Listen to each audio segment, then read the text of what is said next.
taking a bajillion processing power, but even my internet on this computer is running slow. Willow's is on my laptop, but she's having a perfectly fine time browsing and doing stuff.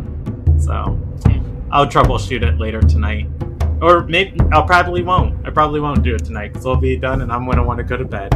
So I'll troubleshoot it in August when I get back from traveling. All right. What?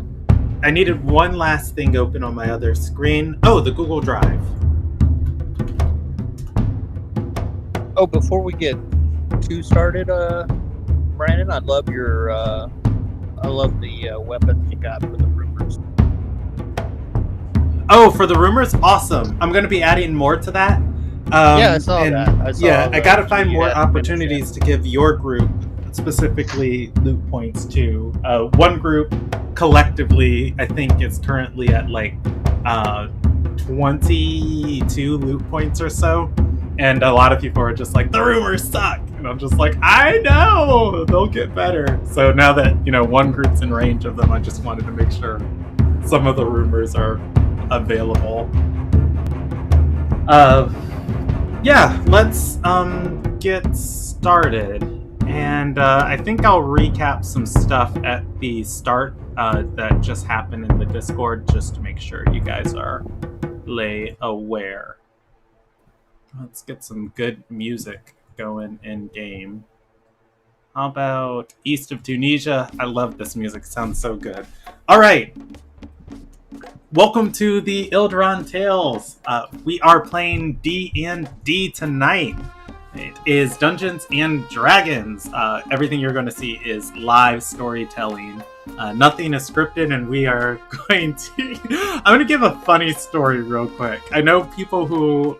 So anybody who watches the channel, all of the campaigns are interconnected, but for people tuning in, some people just watch specific groups. And one of the groups that I run is the Nobles. And last night I was talking to my partner about their storyline, and they just hit a really cool moment in their storyline, and she was trying to pry information out of me and was just like, what's gonna happen? Like, this is so great, like the story that you're setting up. And I was like, I don't know what's gonna happen. I'm just gonna roll a D100. And she's like, really? That's how you're going to decide this? And I was like, yeah. And she's like, that's kind of disappointing. I thought you were brilliant. I was like, oh. Well. That is not what I said. You said that. No, you may not have intended it. But anyways, yeah, so this story grows and goes in so many directions. The fun of it is experiencing it. Tonight we are playing with the Scholars. This is Saga 1 of their campaign. We are in book 3 of all of the campaigns. If you're under the age of 14 and you're watching, please stop and talk to your parents. The content you are going to watch is not appropriate for you. And finally, if you are new to this channel and you are watching, it's difficult for me to read YouTube Live and Dungeon Master at the same time. I get the Discord, though, on my phone, and I have the Discord open on my other screen. If you look in the link in the description of this video, there is a link to the Discord, and you can type in this channel right here, the live campaign. I periodically check my broadcaster, and I see texts and stuff in that channel. So if you want to hang out, participate with us, talk to any of the players while the stuff is going on, use that channel. Nobody really sits in the live YouTube feed. If you leave a comment on this video afterwards, I will see and respond to that. So thank you for watching. Let us jump into it tonight. Oh, the final little bit of news. Most of the party is here. I will be controlling Kayeth Delsun tonight. All right. Last session started on the 28th of Noble. Man, you guys are on the 28th of Noble? All the other groups are on the 26th. It's good to know. You guys are on the 28th of Noble. The party, including... I need my character cards out for this. That would really help. The party, including Inaziah, Bram, and Kayeth, headed to the marketplace. Meanwhile, Wilbert and Azure headed towards the abbey on the other side of the town.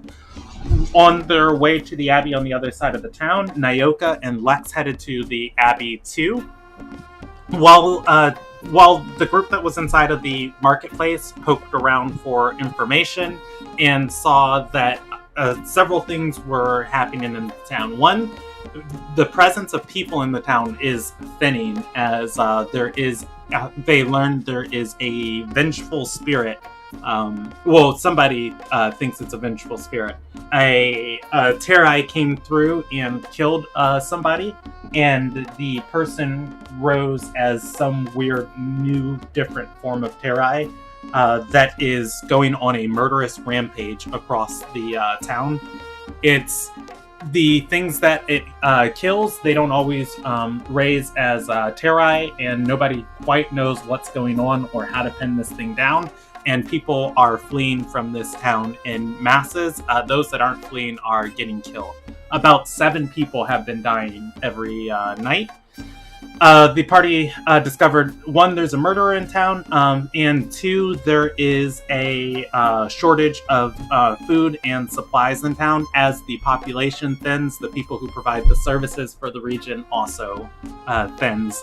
What is coming to more and more make up this town is passing adventurers and mercenaries and bandits from the crown sent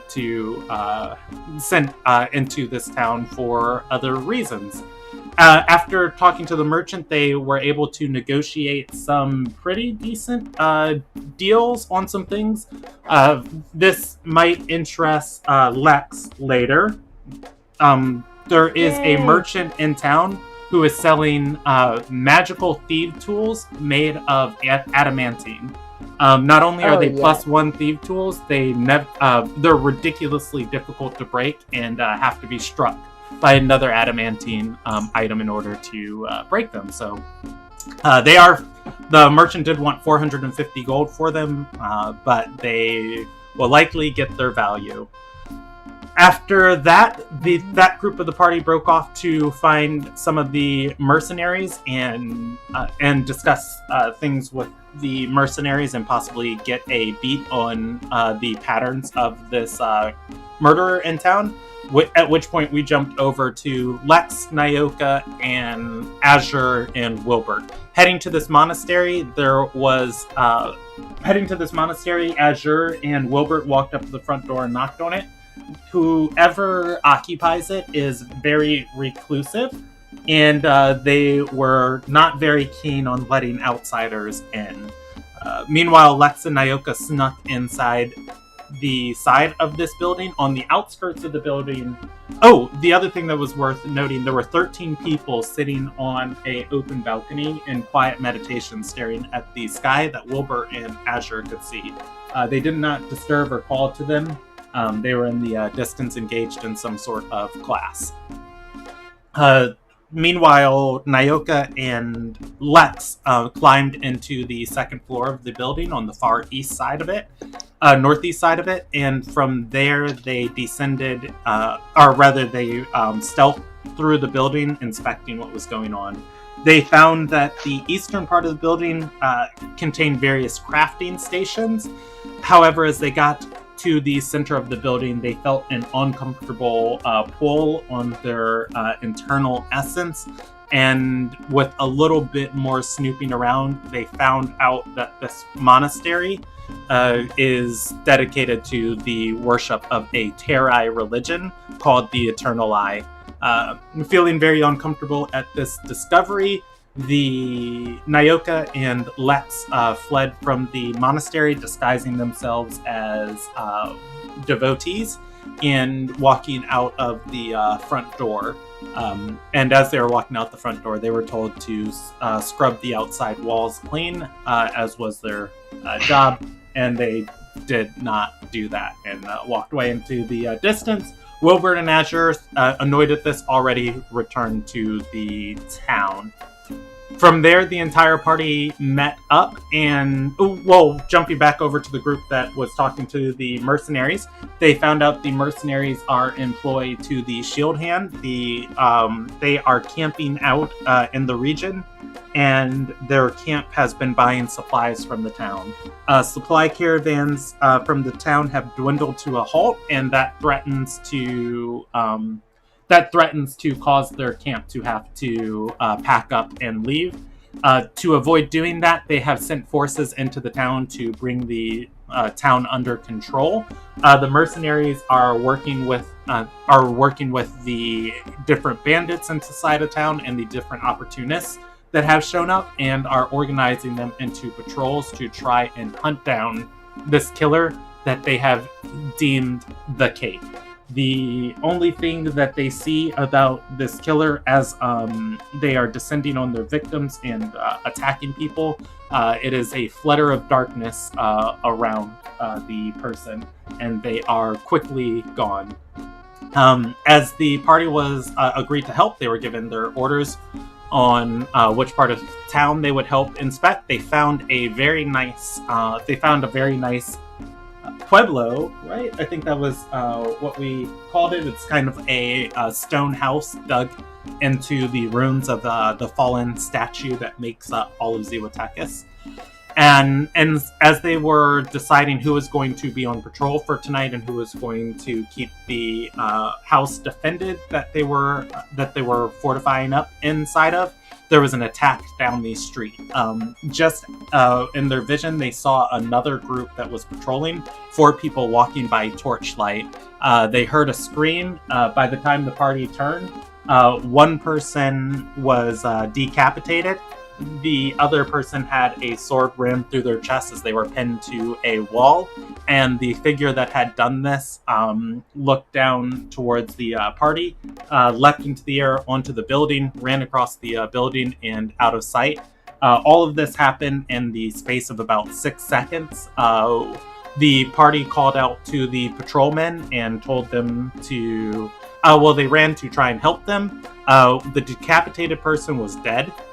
Completely, and the person who was rammed through the chest was not moving, not breathing, had no sign of life in his body. However, his eyes were staring blankly forward as his mouth kept spurting out words that Brahm did not understand. At which point, Brahm told them to take cover with the party and to go into the pueblo with them. From there, the party boarded up the house as they were trying to figure out what to do. Kaya sent out his owl to look over the night and try and get a beat on this killer. As they were watching the killer, they noticed several interesting things about it. At points, it flies. At points, it runs. It was moving at about 90 feet around normally, and it would attack people, and it wouldn't always kill people, sometimes just wounding people and running away. This thing didn't seem to attack in any sort of pattern or strategic strikes. It would leap from one side of the town, run on a building, jump down, fly into the air, move to another side of the town and attack it, seemingly opposite ends of the town, and no particular reason as to why. At which point, Kaya lost connection with his owl as he regained his senses to talk to the mercenaries inside of the house with him. A few moments later, the owl came back, and I believe somebody cast Speak with Animals with it, and the owl kept screaming it was a corpse jumper. The party assumed that the cape was coming closer, and they all drew their weapons inside of this house. That said, let's pick up on the night of the 28th of Noble. if you guys give me 1 second, I didn't pull out my character cards at the start of this, so I will do that right now. You guys are the scholars. Boom. And the best part about DMing a group with Wesley is about 65% of the time Wesley is against splitting up. I have learned this over time, so all of you guys are together, which is fantastic. Alright, I'll be controlling Kayeth, and I need my Nyoka card. Oh, there it is. I'll be controlling Kayeth tonight. It is the 28th of Noble. It is the middle of the night. I'm going to put more thematically appropriate music on. The Question, party... guys. Go ahead. Is humanoid and undead separate classes of creature? Yes, they are. Okay. Alright, let's stop this and go to this. That's not creepy enough. Nope, that's not creepy enough either. What is this? I like this. This is fine. Alright! It is the 28th of Noble in the middle of the night. The party is inside a small house. I don't remember how big I said this house was, so let's say it is 20... Or no, let's say it's 15 by 30. As far as the space in here, with a back room for you guys to go in. What's up? Brandon, if what's I up, remember Nosal? correctly, I was actually outside of the building, keeping a lookout. Okay. Yeah, and I was I'll, just like outside the door. I'll place Inaziah outside the I door. believe I was as well with Okay. Isaiah. I'm gonna place Azure outside the door. You guys have the two patrolmen in here who are completely rattled from the attack. Occasionally they keep checking the open windows of this building as you guys refuse to let them board up the windows or block them off. They have crossbows in hands and they keep looking out of the window. What do you guys want to do? Go ahead. I'd still be keeping my eyes open, kind of head always on a swivel, looking around. Same, kind of back to back with, well, not exactly back to back, but if we're leaning against a wall or something, that's fine. But Okay. not being too obvious. And Isaiah, go ahead and give me a perception check for both Inaziah and Azure. Okay, what's I guess everybody I can't use in- the one I rolled last time. I don't remember your roll last time. Go ahead and give me a new one. Yeah. As far as everybody in the house, what do you all want to do? If they've got the front, excuse me, if they got the front covered, I'm going to be looking in the windows of this house. We're looking out the windows to make sure he doesn't try to sneak in and get and come in from that way. Okay. Brahma's going to be Nyoka- between the door and Kyle. Nyoka is going to put a illusion over Kayeth of a bunch of barrels and boxes, and then Nyoka is going to look in the back room to see if there's any way in to the back room. Like, he's not going into the back room, but he's going to peek in there, make sure that the guy can't come in from behind. Okay.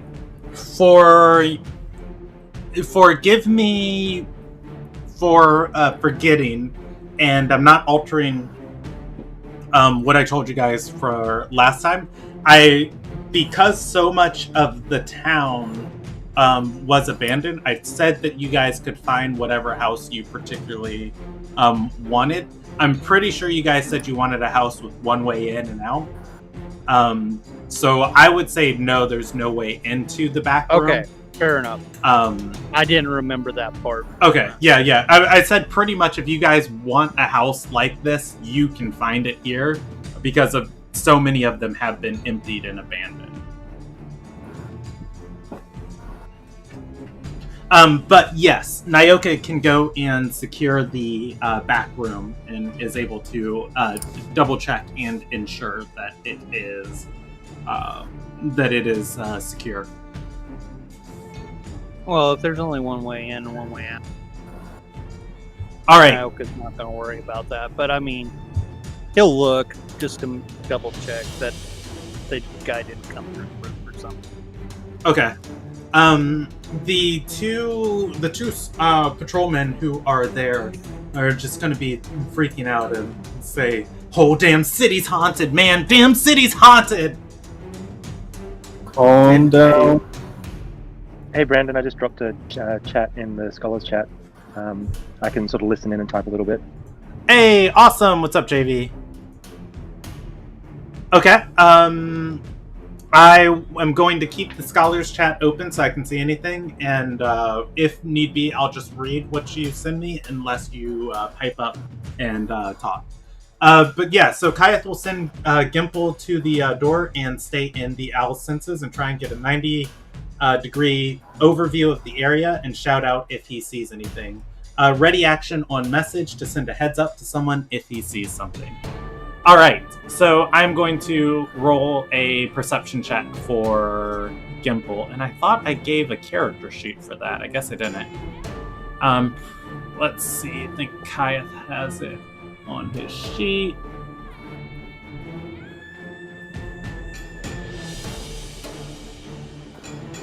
Whack.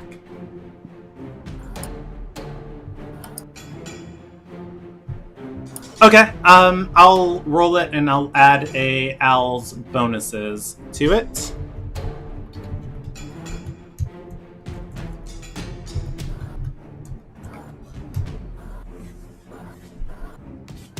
All right, and it is going to be, I'm pretty sure that's going to be an 11. Before I move forward, are there any other actions that anybody wants to take? Yeah. Go ahead. I'm gonna get my pistol ready. Okay. Are you just summoning it with your action, or are you ready in an action? I am just activating it. Okay, cool beans. Rob would like to use his first level spell to cast protection from good. Who are you casting it on? Himself.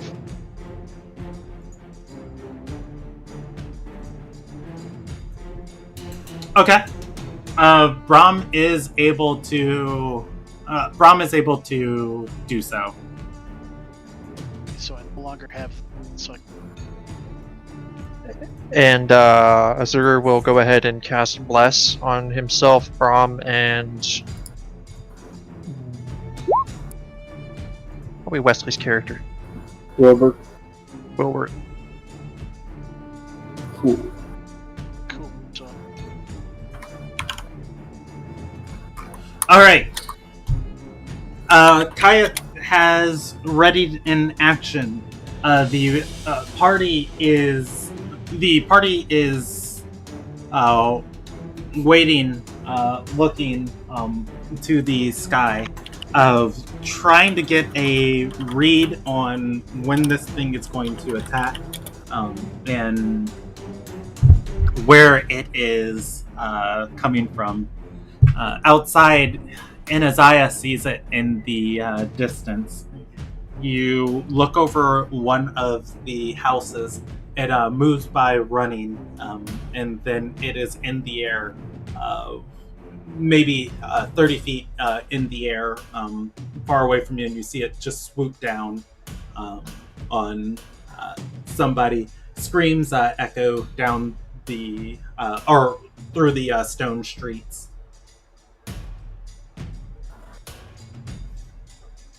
Okay. How far away was that? That was probably touching the edge of Inazaya's dark vision. What would that be, like 90 feet? Yeah, just double checking. I think that's right though. all right. I wasn't able to see that. I'm assuming Wilbert's inside. Well, he's looking outside though, like through windows and stuff. Yeah, there's there's awnings on the side of these buildings. You can see kind of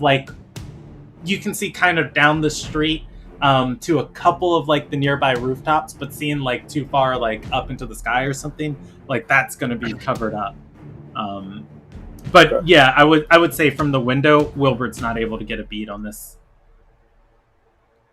Okay. Just so you know, Brandon, my dark vision is 60 feet, not 90. Okay, yeah, I would say that's a blur in the distance then of just kind of like, wait, what? Okay, so can't quite make it out. Yeah. All right. After sitting out here trying to get more of a read on this thing, Inazaya, there are steps.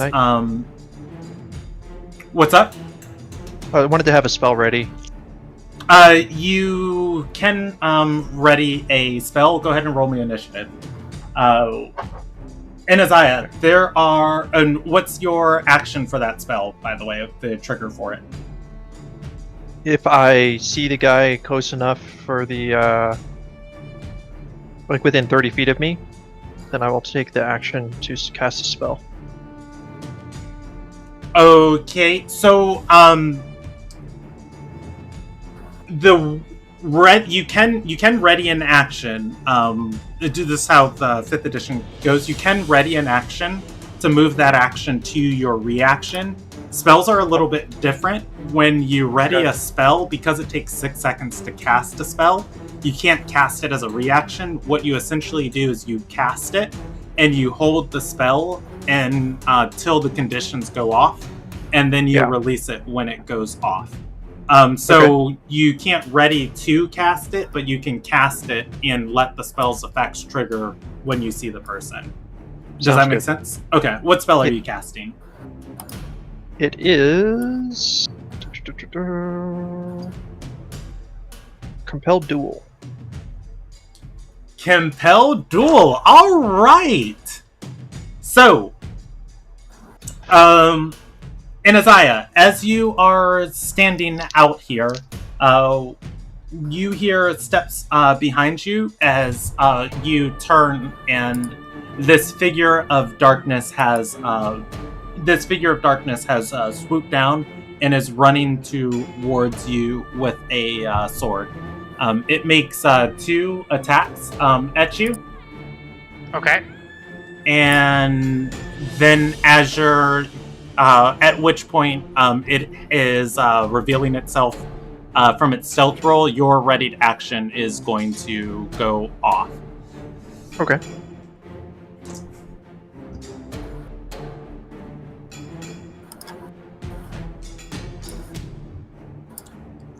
Alright, real quick, before I roll this attack, how are Azure and Inazaya standing? I'm assuming you guys have been kind of back to back here. Well, either back to back or backs to walls, yeah. Yeah, pretty much. Like, I don't know exactly the layout of the land, but okay, would have been keeping pretty close to the door.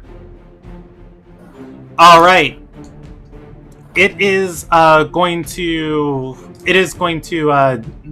descend down, rapier out, and it is going to move to attack Inazaya. Both attacks are going to hit, dealing a total of 17 piercing damage. At which point, Steve, your readied action is going to go off. Can you go ahead and link me Compel Duel? I believe it's a Charisma save against your saving throw, or is it a Wisdom save? Wisdom save. All right. It is going to complete. It's going to beat that Wisdom save. At which point, Azure, in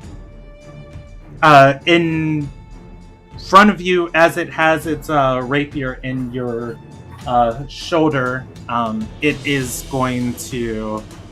You see this person. You see this cloak over it, and these shadowy flames kind of radiating off of this cloak, going into the air, steaming away, and disappearing. At which point, it is going to bring its eyes down into a narrow stare and say, "Much to do!" And You're not going anywhere. Stay and fight. Pushes you against the wall, and it is up. It pushes you against the wall, pulling its rapier free, and it is up onto the building and moving down the row. In a few seconds, it's on the other side of the building. It does not provoke attacks of opportunity with its movement. We didn't have a chance to see it in the window and roll in it. Well, I was standing by the door. Yeah. How far away did it get? How far away does it get?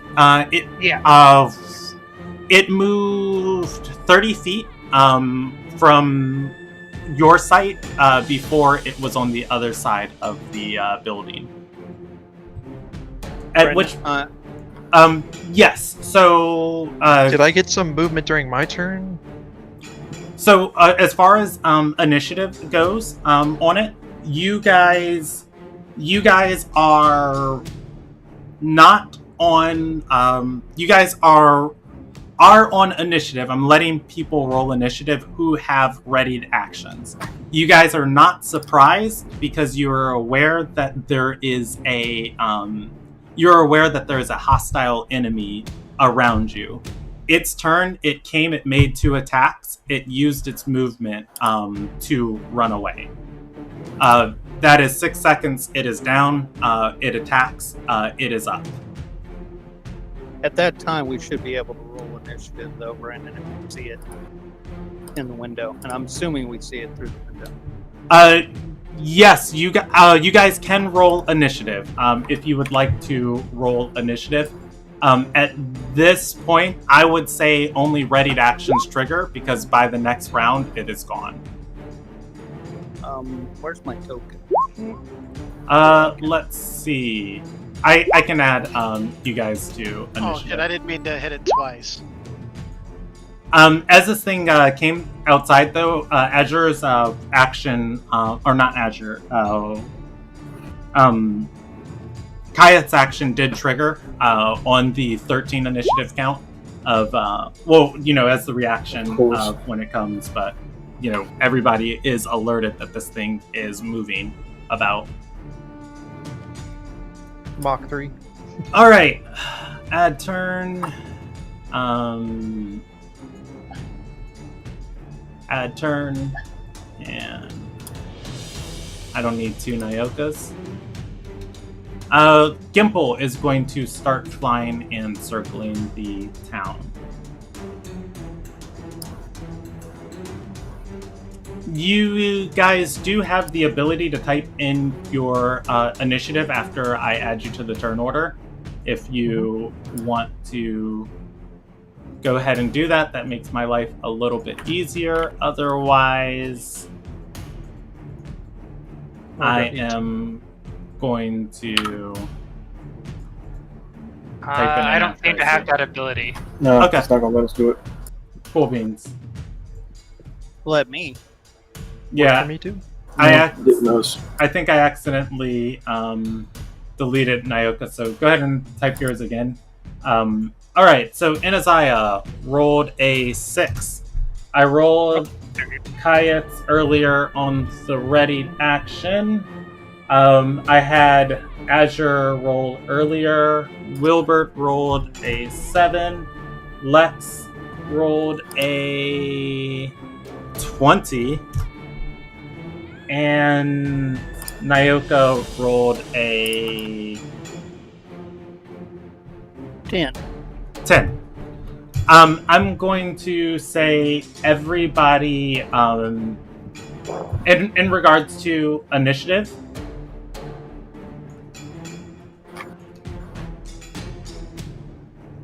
you guys are going to be mad at me. You know what? No, I'll just do this. I'll do this fairly. It moved on the 21 count for initiative. Even though Bram entered initiative after his turn, I will let you take an action this turn. Okay. For Bram. Upon And we'll seeing just start at the top of initiative and go down. Okay. Upon seeing it attack my friends, I would have just bolted for it, doubled. I would have used the dash action, used key point to dash to get to it, and keep up. Okay. I was running. Let's go. I'm gonna move us to the combat grid, just because we could get a lot of use out of this. Hopefully, this fight doesn't go past the rows, and I don't have to draw more of this. Let's send this to the Dungeon Master layer. And we are going to send this to the GM layer. Alright, so from my understanding, you guys got a nice house on the corner of the rows where you could see around the corner and up various rows. So let me describe what you guys are looking at. These gray long slabs are huge chunks of this massive statue. That made up Zewatekis with vines growing over them. The different houses and things are carved into these stone chunks that have fallen. And this area of town is known as the rows. Rows of the statue are laid out. From what is going on, I will not bother drawing the interiors of these houses because I don't think it's wholly relevant. Let's Brahm. Oh, I've got 2 Brahms. Let's just delete that Brahm. Lex, Brahm, Inaziah is outside, and Wilbert is at a window of this. This thing descended down on Inaziah. Attacked Inaziah and was gone and moving around to the next part of the row. Inaziah, you saw it essentially something like that right there. Okay.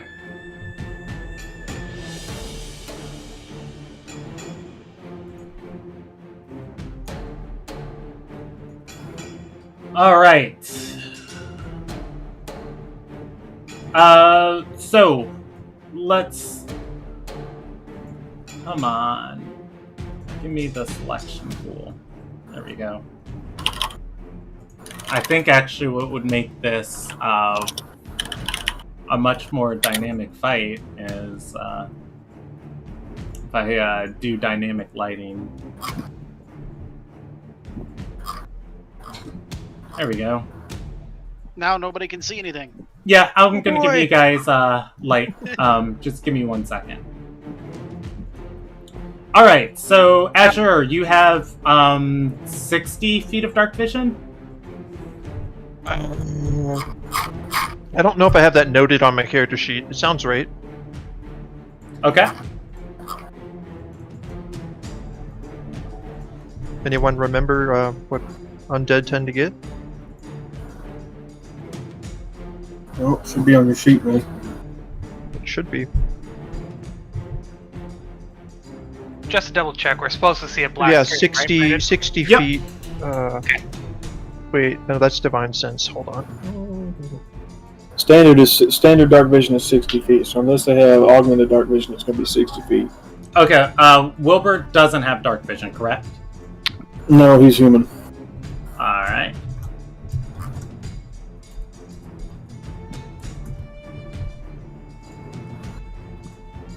Let's see, you should...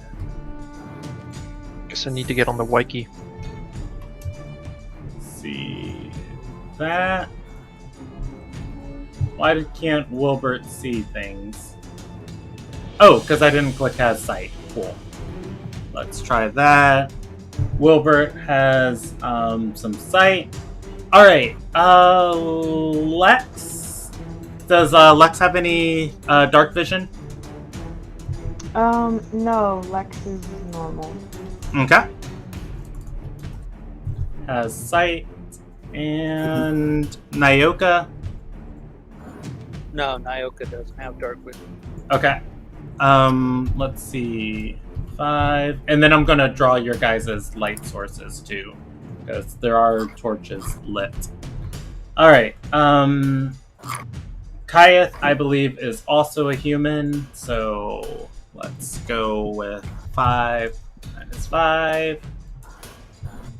Has sight. And what was Brahm's dark vision? I'm pretty sure I put it on the 60 sheet. feet. It's Alright, 60 feet okay, from his okay. goggles of night. Okay, 60 minus 5. Boom. Alright, the next thing. There would be a torch in here. I'm just going to drag a generic token as a torch.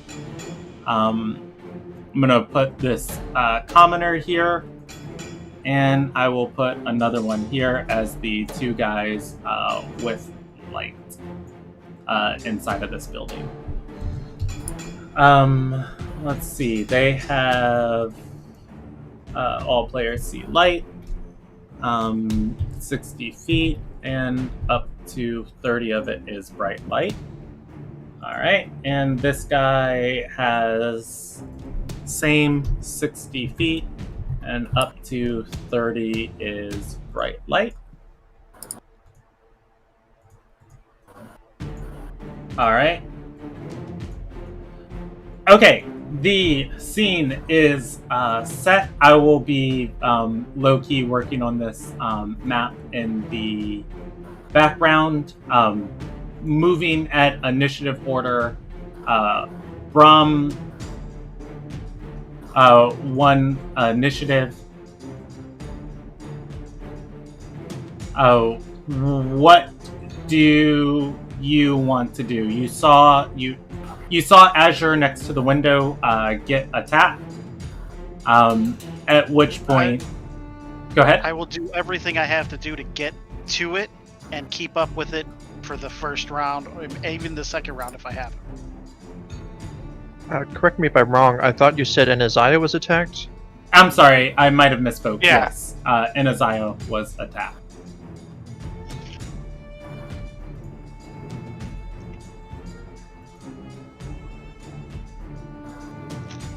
Copy, delete, and I want this layer.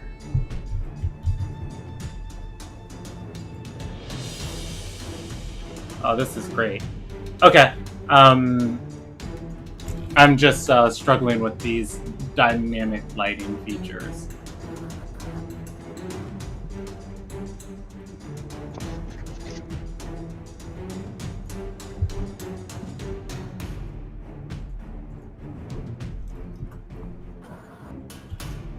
Wesley, did your Terrai have any sort of dark vision when you played one?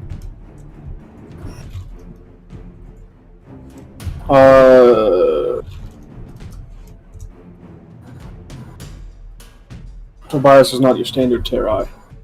Okay. So what have applied to him won't apply for your regular Terrai.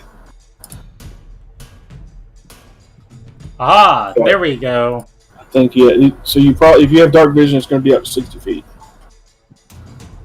Right. Beautiful. Thank you. Yeah, I am. I just got that. I was like, wait, what? So confidence, we like.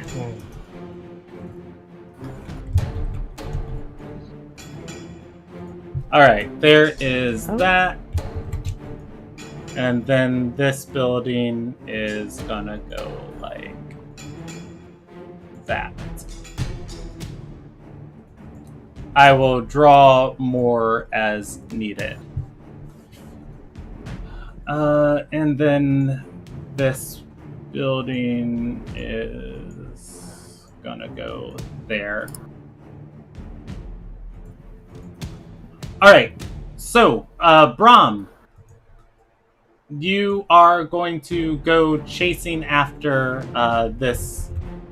You're going to go chasing after this figure, moving into the night of. Let's see. You have how much feet movement do you have? I have my normal movement is 40 feet, so I have 120 feet around. 20, 25, 30, 35, 40,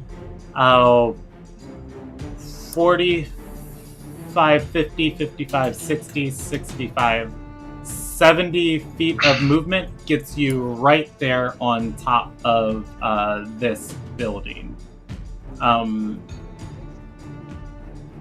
And let me go ahead and do something for you. Alright, 70 feet gets you on top of that building. As you get up there on the building, you are going to see a figure up here, and let me make sure that not everybody has that sight. Cool. You're going to see a figure up here. On top of this building, there is a. On top of this building, you see the cape. Their shadowy, ethereal cape fluttering behind them as they turn to look at you. They seem to be looking down this row where another group of people are at the northern part of the town. It appears as though they are out of movement for this turn. Do you want to approach them? Absolutely. All right.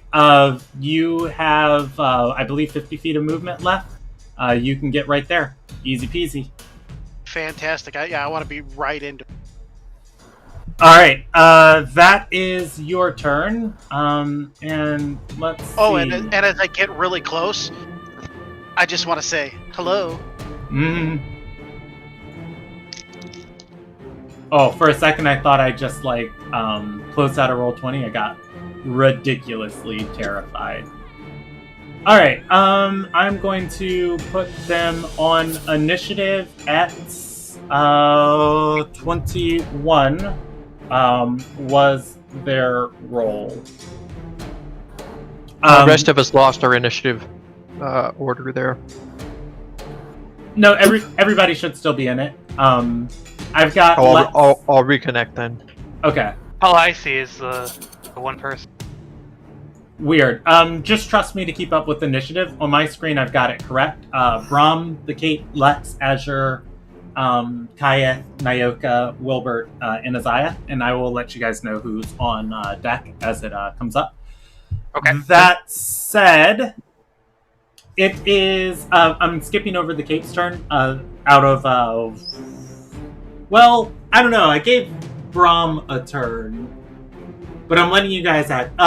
It is Lex's turn. I think they'll be the most fair thing. Actually, you know what? This guy's got legendary actions. Why not? It's fair to take one.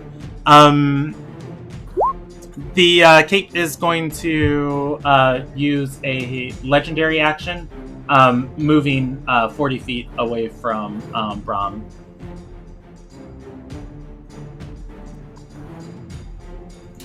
All right. That's not fair. That is its turn. It is Brahm. It screeches at you. You don't understand what it's saying. And by the way, too, Azure, when it screeched at Inaziah, Azure didn't understand it. Inaziah, you recognize that it's speaking in Primordial. Okay. Do I make out what it said? Brahm speaks Primordial?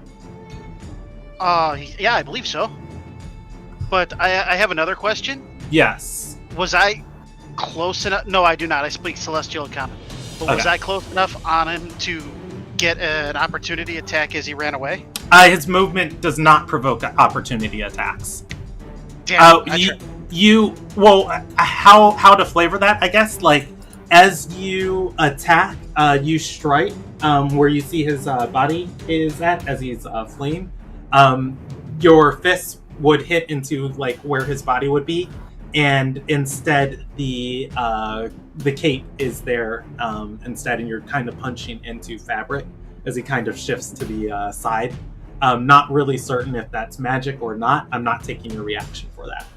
You are aware that it is ridiculously difficult to pin this thing down. Oh. No, Brandon, I did ask, did I hear what was said, or did I just recognize it as I told Primordial? you. It was, he said, intruders, much to do. Okay. To Azure, he was just screeching at you and mumbling. And do I see where he ended up, or what direction he went in? Yes, you did. Oh. Okay. Not only that, but you had descended Brahm down right past you. Yeah. Well, no. When he down teleported is went what up I'm there.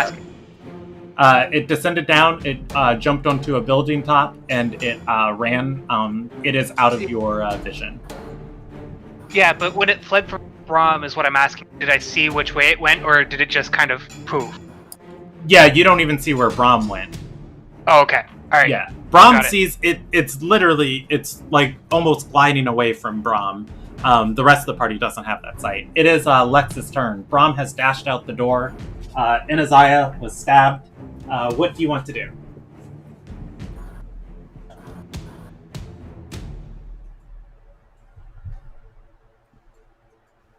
Who? Lex. It's your Okay. turn, Annie. Yeah. Oh, okay. I'm not sure what Lex is gonna do because they can't really see all that much.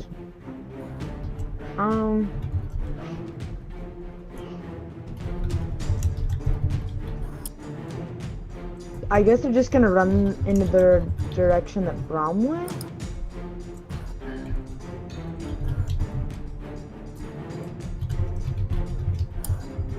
Okay. Oh, I will move you out there. Okay. 5, 10, 15, 20, 25 gets you there. You've got 5 feet of movement. You can choose to dash if you want as a bonus action. If you want to continue running towards the direction that you heard Brahmin. It's probably better if I stay there because I can't see. So. Okay. All right, that is Lex's turn. It is Azure's turn. Azure, what would you like to do?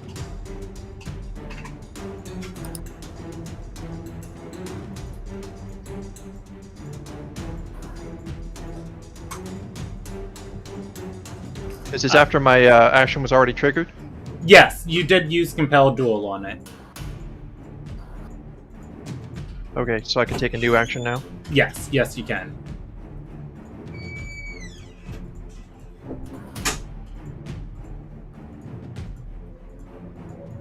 I'll summon Steed. Okay. Cast Summon Steed, and also go over to Lex and resume the back-to-back with her as well. Go ahead Motioning. and link me summon steed. Just want to make sure it's one action. I'm not super familiar with it being used in combat. Sure. Check it out here. Actually, you can just you can keep going with your turn. I can pull it up. So find steed is 10 minutes. Really? Yeah, Oh, I do. Don't need to be doing that in combat then. Yeah. I know there's Phantom Steed. I think Phantom Steed is 1 minute, but that's a wizard spell. You mean how long it lasts, or how long it costs to cast it? It takes 10 minutes to summon it. Gotcha.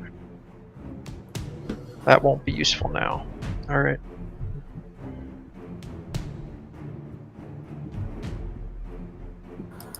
Well, I'll have Compelled Duel cast again, ready to be released if it comes close again. Okay. And go over, try grabbing Lex and see if I can lead her to an Isaiah, so we're all in kind of a trio here in the dark. Okay. Alright, I'm gonna allow you to use force movement to move Lex. At which point you're able to, pull Lex over towards an Isaiah. That is your turn. It is Kayeth's turn. Kayeth put what he was doing ready a message again to let Brahm or Azure know if he spots it. Gimple is out in the air with 100 feet of dark vision. Let me make a token for the owl. Let's see. Gimple!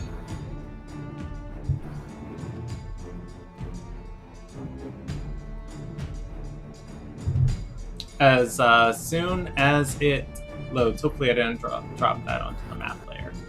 Alright. Let's go, Mr. Bird. Why aren't you joining the combat grid? Do this. Alright, I've got a... Oh, cool. Beans, and it already updated its site. Fantastic.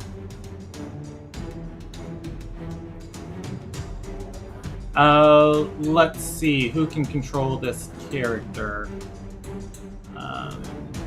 Azure! I'm sorry, not Azure. Steve is going to... JV, that one, is who has sight of Gimple. So JV, I'm adding this to your sight range, so your sheet's about to light up vividly in a second. So let's see, Gimple, and it is added. So, all right. So I have dynamic lighting on. I'm gonna move Gimple here so you see what's happening on the rooftop, and then as it moves off the rooftop, I will move out. So, ready a message again to let Bram or Azure know if he spots it, and Azure, you are going to get a message from you're going to get a message from Kayeth. Kayeth says it's on the north side of that building, and he points you in that direction towards the cape.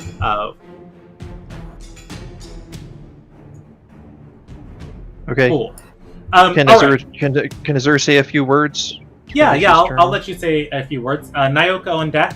Well, actually, shall we start taking your turn? Steve, think about what you want to say, and I'll come back to you in a second. My turn's pretty easy. I'm gonna ready an action. A spear, aka Eldritch Blast. Okay. If I see the cape in range. Alrighty. Pretty easy. What did Azure want to say? We'll say it's on the north side of that rock. Everyone be ready. Okay. Wilbert, it is your turn. Your allies have spotted the cape on the other side of the building. You don't have sight on it from here. So could you pin on the map where they saw it? Yeah. It is in this direction. You saw Brown run onto a rooftop. If you zoom out a lot, you can see. Okay. That's all I can do about that. I am going to cast. Let's see. I'm going to cast light on my pistol. Okay. First thing. And let's see if there's something else I can.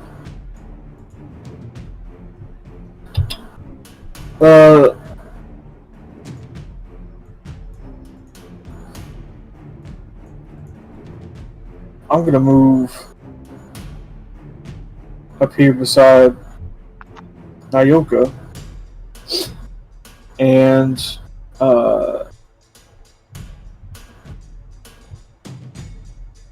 I think that's about all I can really. That's all I can really do. I should be cast a light as a torch, though, from my position wherever I move. Cast a light. Oh, okay. You light a torch. Cool. No, the light spell, the cantrip. Oh, okay. Cool beans. I'm pretty sure that's the same range as a torch. 60 feet of light. 30 of it is bright light. Yes, I believe so. And I'm going to say all players have sight on your token. You are shedding a bunch of light. Yeah, hopefully that. Well, maybe it will pull him in, and my death won't be in vain. Okay. But that's about all I'm going to do. All right. That is Wilbert's turn. It is Inaziah's turn. The cape has descended, attacked you. It was shocking for a moment, but for the most part, you were fine. A little bit of blood. What do you want to do? How high up is that rooftop? The rooftop is it's 20 feet up. It is difficult terrain. It is not difficult terrain. It's easy terrain to climb. You can climb at half your speed. It's going to take the dash action to get on top of it. That's what I was thinking. Now, how dark is it? Can I see like the general outline of buildings? Yes, I'm slowly adding buildings in between, turns as we need them. But yeah, you can see the buildings. Your light should be bouncing off of them. Let me look at your token. Well, no. I'm asking beyond like my night vision range. Can I make out like the shapes of the building? Yeah, I can ping where buildings are. All right. But otherwise, they're just kind of blurs. Or blobs. Azure said it was on the north side of the building. Yes. Yeah. Okay. Oh, he was pointing. He was pointing north. Yeah. Or to that building across the street. Yeah, I'm gonna. So that's the direction you are aware of. I'm going to move over here. Okay. And now I'm gonna. Oh, there's a porch right there. I'm gonna cast Fireball on the building on the other side of the building that we're on. That the cape is on. So I'm fireballing to the west, northwest. Kind of, yeah. But like just hitting the structure on the other side of the current structure. It's made of stone. It is made of stone, and it is surrounded by there are vines and things overgrown on this. So here is what I am going to do. I'm going to find a healthy compromise. Actually, no, I'm not going to find any compromise. This is ridiculously cool. All right, ping the spot you want a fireball. Now I'm thinking it can't quite see it. How do I ping? Just click the mouse and then or click the select cursor and then go to a spot and hold down your left click. So somewhere about here. Alrighty. Go ahead and roll me damage for that fireball. Okay.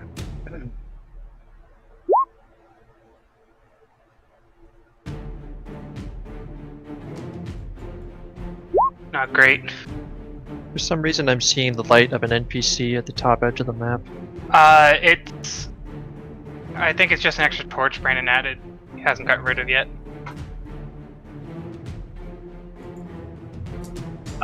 Let's see. I'm gonna look from your guys' perspective. It's right at the top side of the map.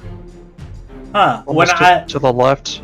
Yeah, when I look at your perspective, it doesn't show it to me. But yes, you guys do see, those of you who move down the alley, or move in that spot, you can see there is a person there. I'm keeping the light on for Brahm as he sees the light too. It appears that is the Cape's next target as he's moving down this row. That is actually a person there. There are more NPCs I'm going to add around the map as there are patrols moving up and down the rows. All right, the fireball. Let's see. That is what's the DC he has to beat? 14. 14. All right. Probably beat. Brahm. Let's see. What's the radius on fireball? It's 20 from the point of explosion. Okay. I'm kind of hoping Braum would be out of it because I was figuring Braum would be about here. All right.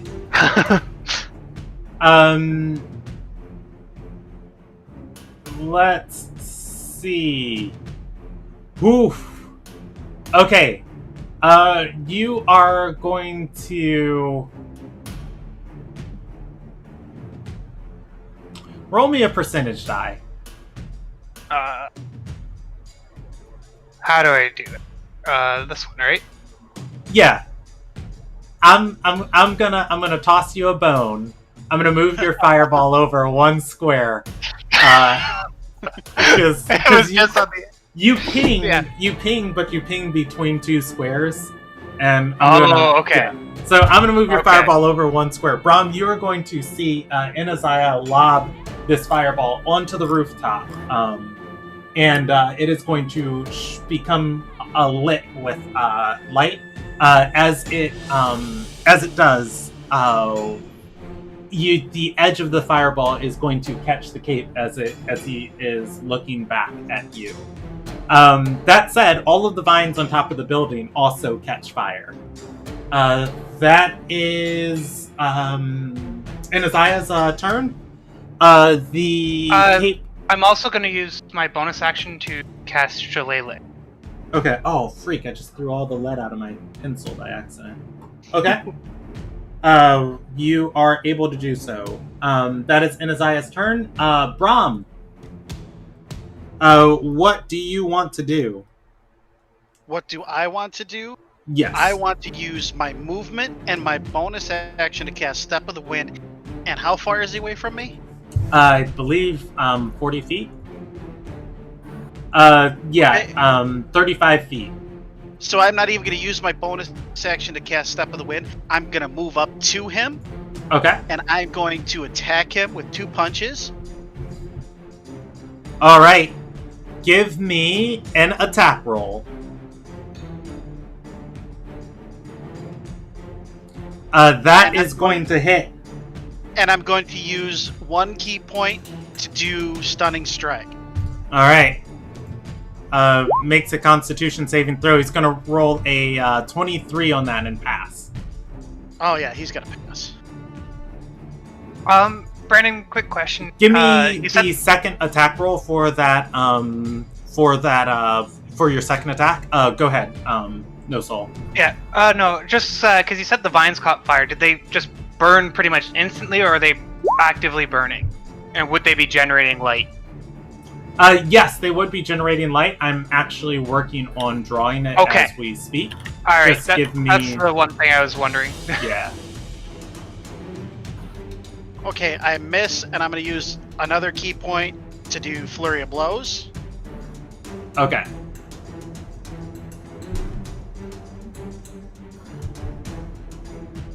So 2 more attacks. I don't know if that hits. Does it hit? Let's see. The 11 is going to miss. The 15 is also going to miss. Okay, 1 more attack with the flurry of blows, and a 12, and I miss. All right. Damn.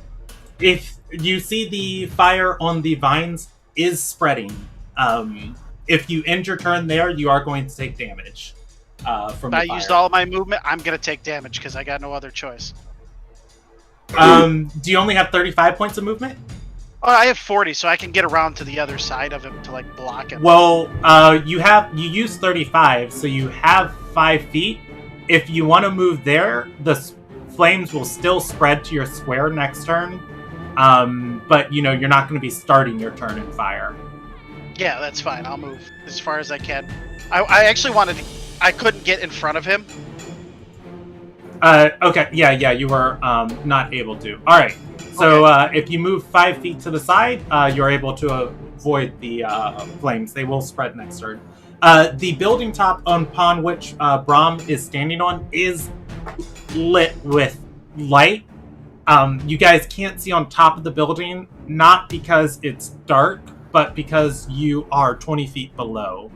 And I would say some of these areas over here, like I can, willingly move you guys onto, as far as like right here as vision, as you would, see just figures dancing on the rooftop here. But as soon as they move deeper into the roof, like once they get over into this area, then I am using the ruler on. I'm hoping you guys can see that ruler. Once they get deeper into that area, it's not that you can't see them from light, it's that you can't see them from, the Height difference. Yeah, the way the building is structured. All right, it's the Cape's turn. Brahm, the Cape is going to turn towards you as it says, you do not understand what comes out of its mouth. Oh, let me check your sheet. Last time I looked, I'm pretty sure you didn't have Primordial. No, just I have Celestial. Yeah, okay. Yeah, you do not understand what it is saying to you. That said, the Cape is going to make... I had that rolled to myself, a 16 versus your AC. Did you roll it at disadvantage?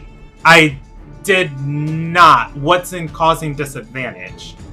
Protection from good and evil. You do have that spell on, don't you, good sir? Yes, I do. Alright, let me roll it with disadvantage. I'm gonna roll it one more time normal, and then the next I'll roll with disadvantage. Alright, he's going to miss with that 10. He makes a second attack with his rapier. 15 versus your AC. My AC is 17. Whoa. Oh, whoa. Oh, whoa. Is he? The Cape is going to shove you... Well, not going to shove you aside. After trading swords with you, it is going to move up to this part of the roof, hunching down over as it peers at the NPC there. And as it moves down to the lower part of the roof, it makes a stealth check. And I should have rolled that to me. And it did not roll it with disadvantage. There we go. Alright. So, the Brom, I you see see... where he went? Yes, you see where he headed off to as he begins to hunch over on the roof side and lays low. You lose sight of him. All right, that is Brom's turn. It is Lex's turn. The building top is on Okay. fire. Oh yay, that's good. Not the one But we're it's- in. Yeah, it's done. It'll be fine. Yeah. Thank Brandon. goodness. Yes. Did my ready action go off? No, Nyoka didn't have vision of him. Fair enough.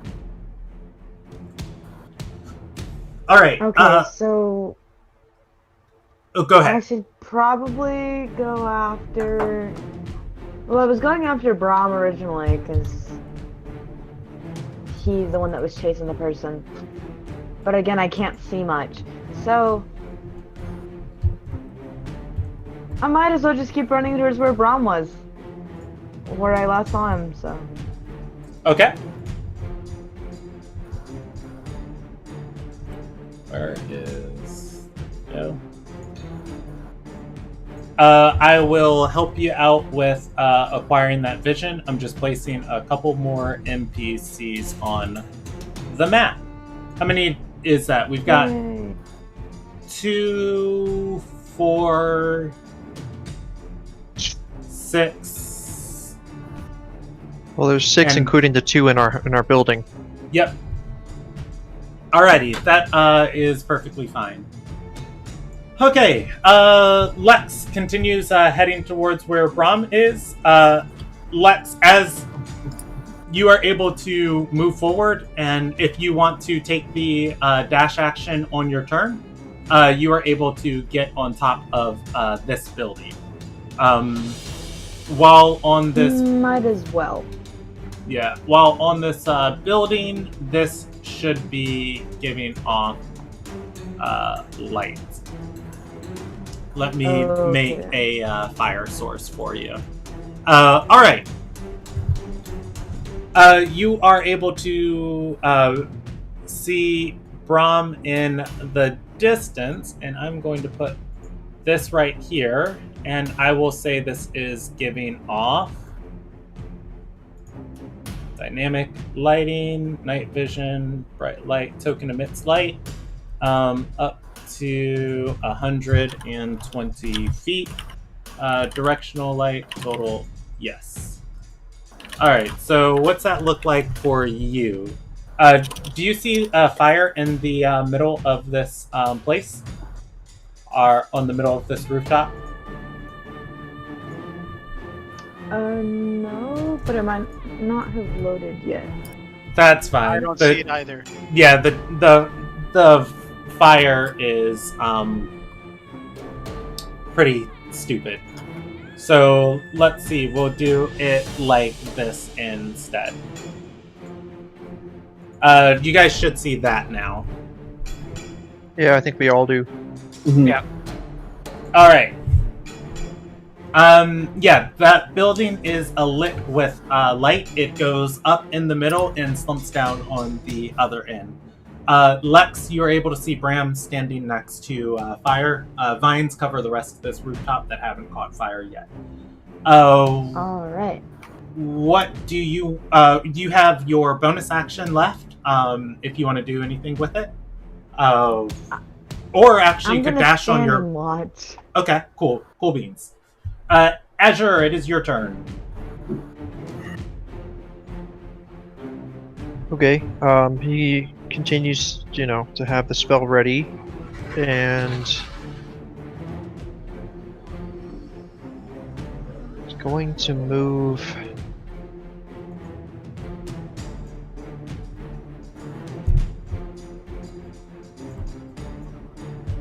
toward one of these people.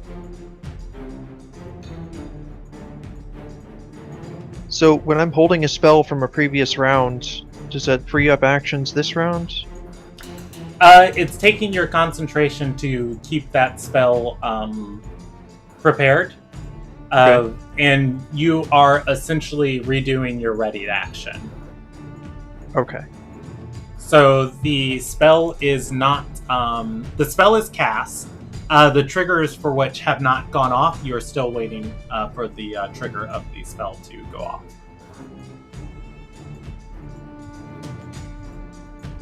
Alright, and I'll move to basically back to back with Isaiah.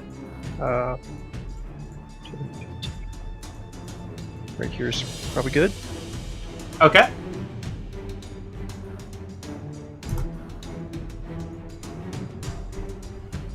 All right.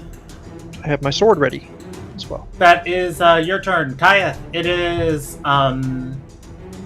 well, actually, on your turn, I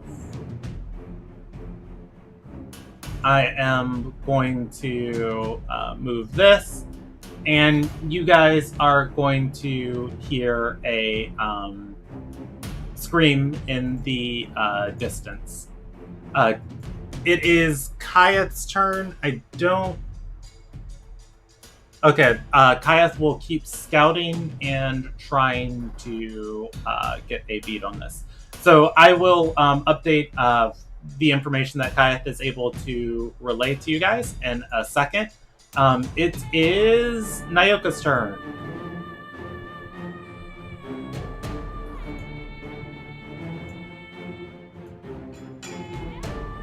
We don't hear you.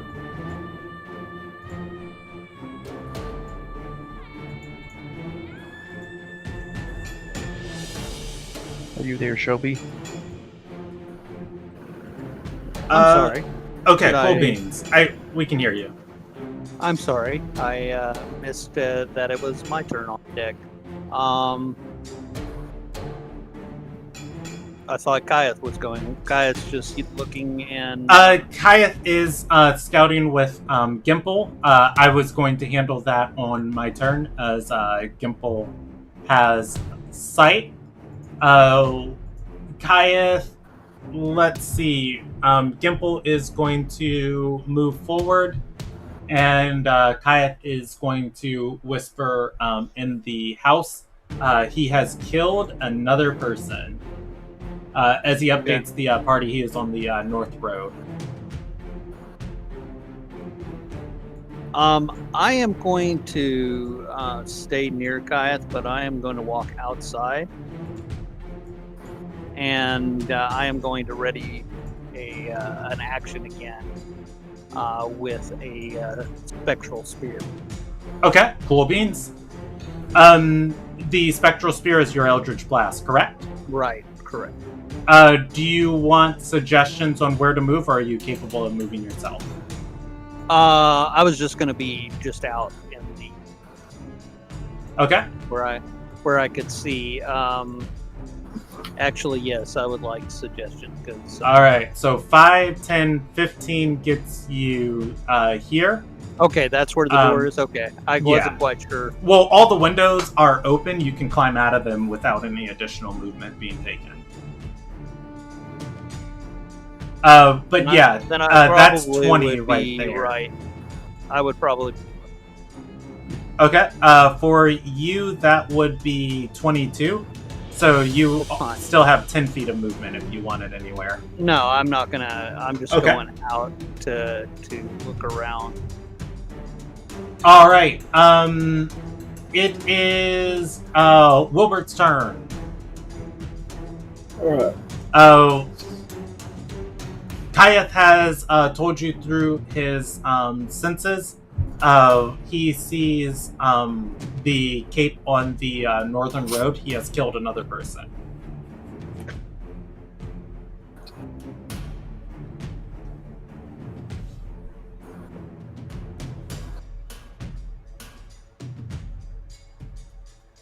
I'm going to move here.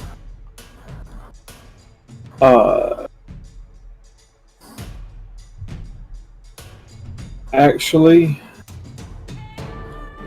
I'm going to, as I'm doing this, I'm going to call out to Azure and Isaiah I need help covering this street down here. Let's see. 5, 10. And I am going to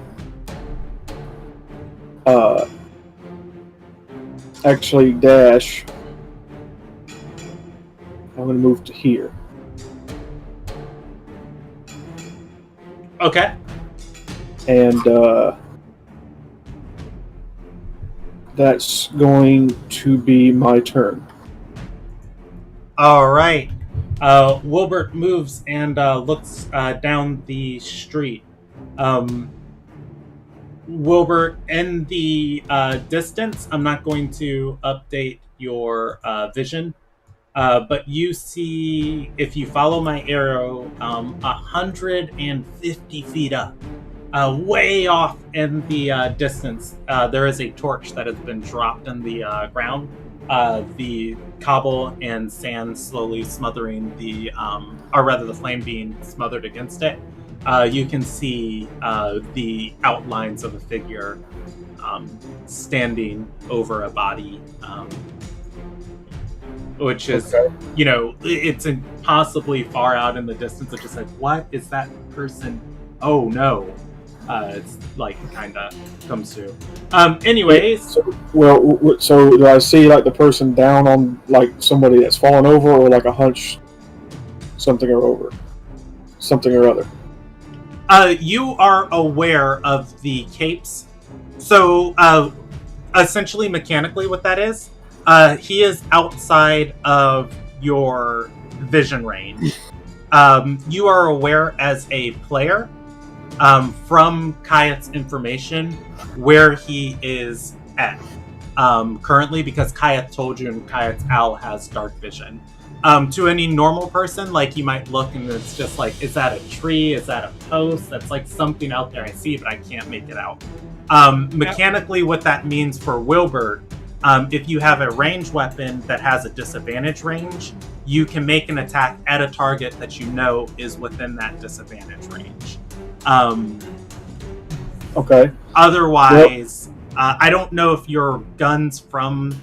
I don't think your guns from Artillerists have the disadvantage range, but I know bows, longbows, crossbows, slings do.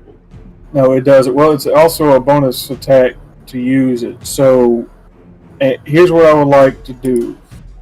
If I see him and I think it's him, I would like to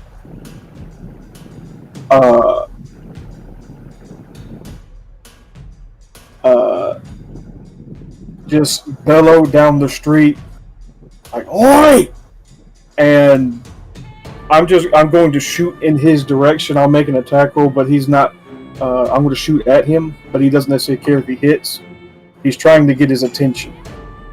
How far is that, Brendan? It's 150 feet.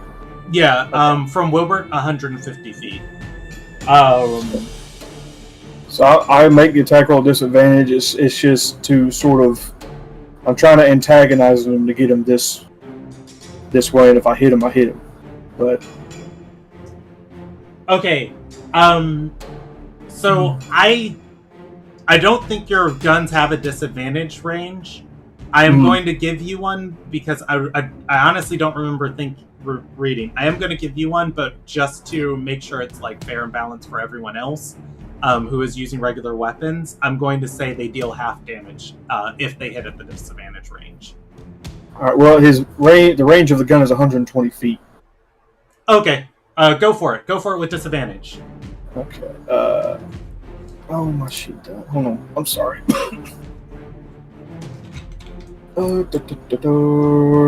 Is this it? Are you it? There we go.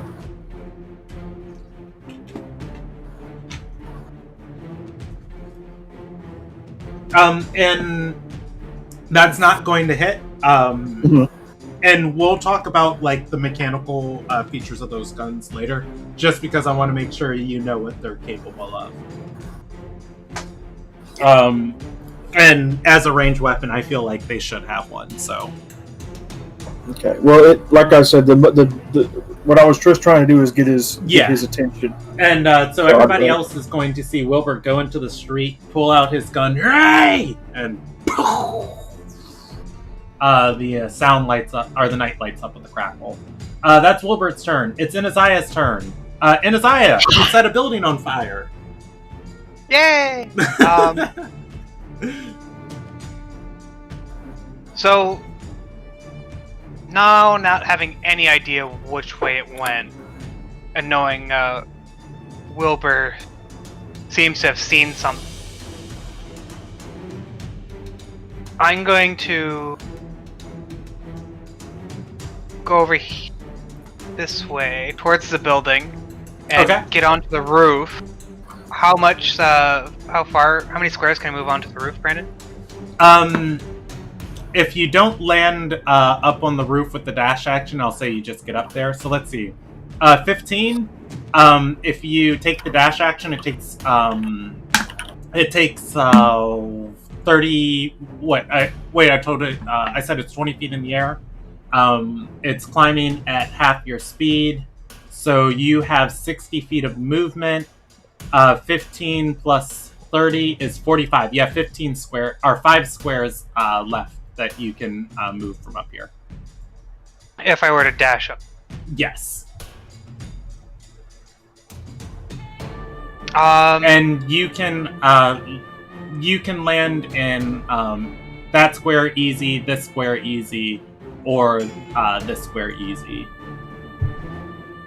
So your maximum movement. I can't get to, there's no possible way to get up to the top without dashing. Yes. Well, if I'm gonna have to... I'll tell you what, I'll allow it as a athletics check to climb exponentially quick. And if you make the athletics check to get up there, I'll take it as your bonus action. Ooh, yeah. And his guy's gonna try that and fall flat on his ass, so he's gonna walk.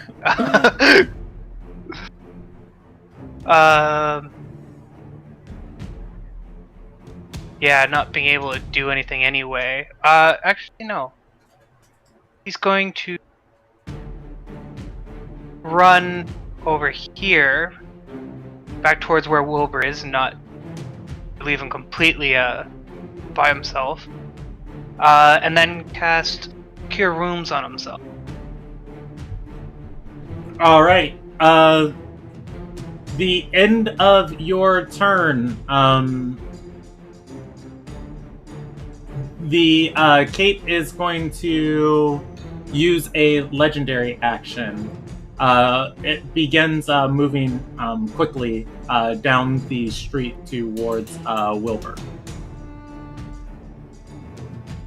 Brahm, it is your turn.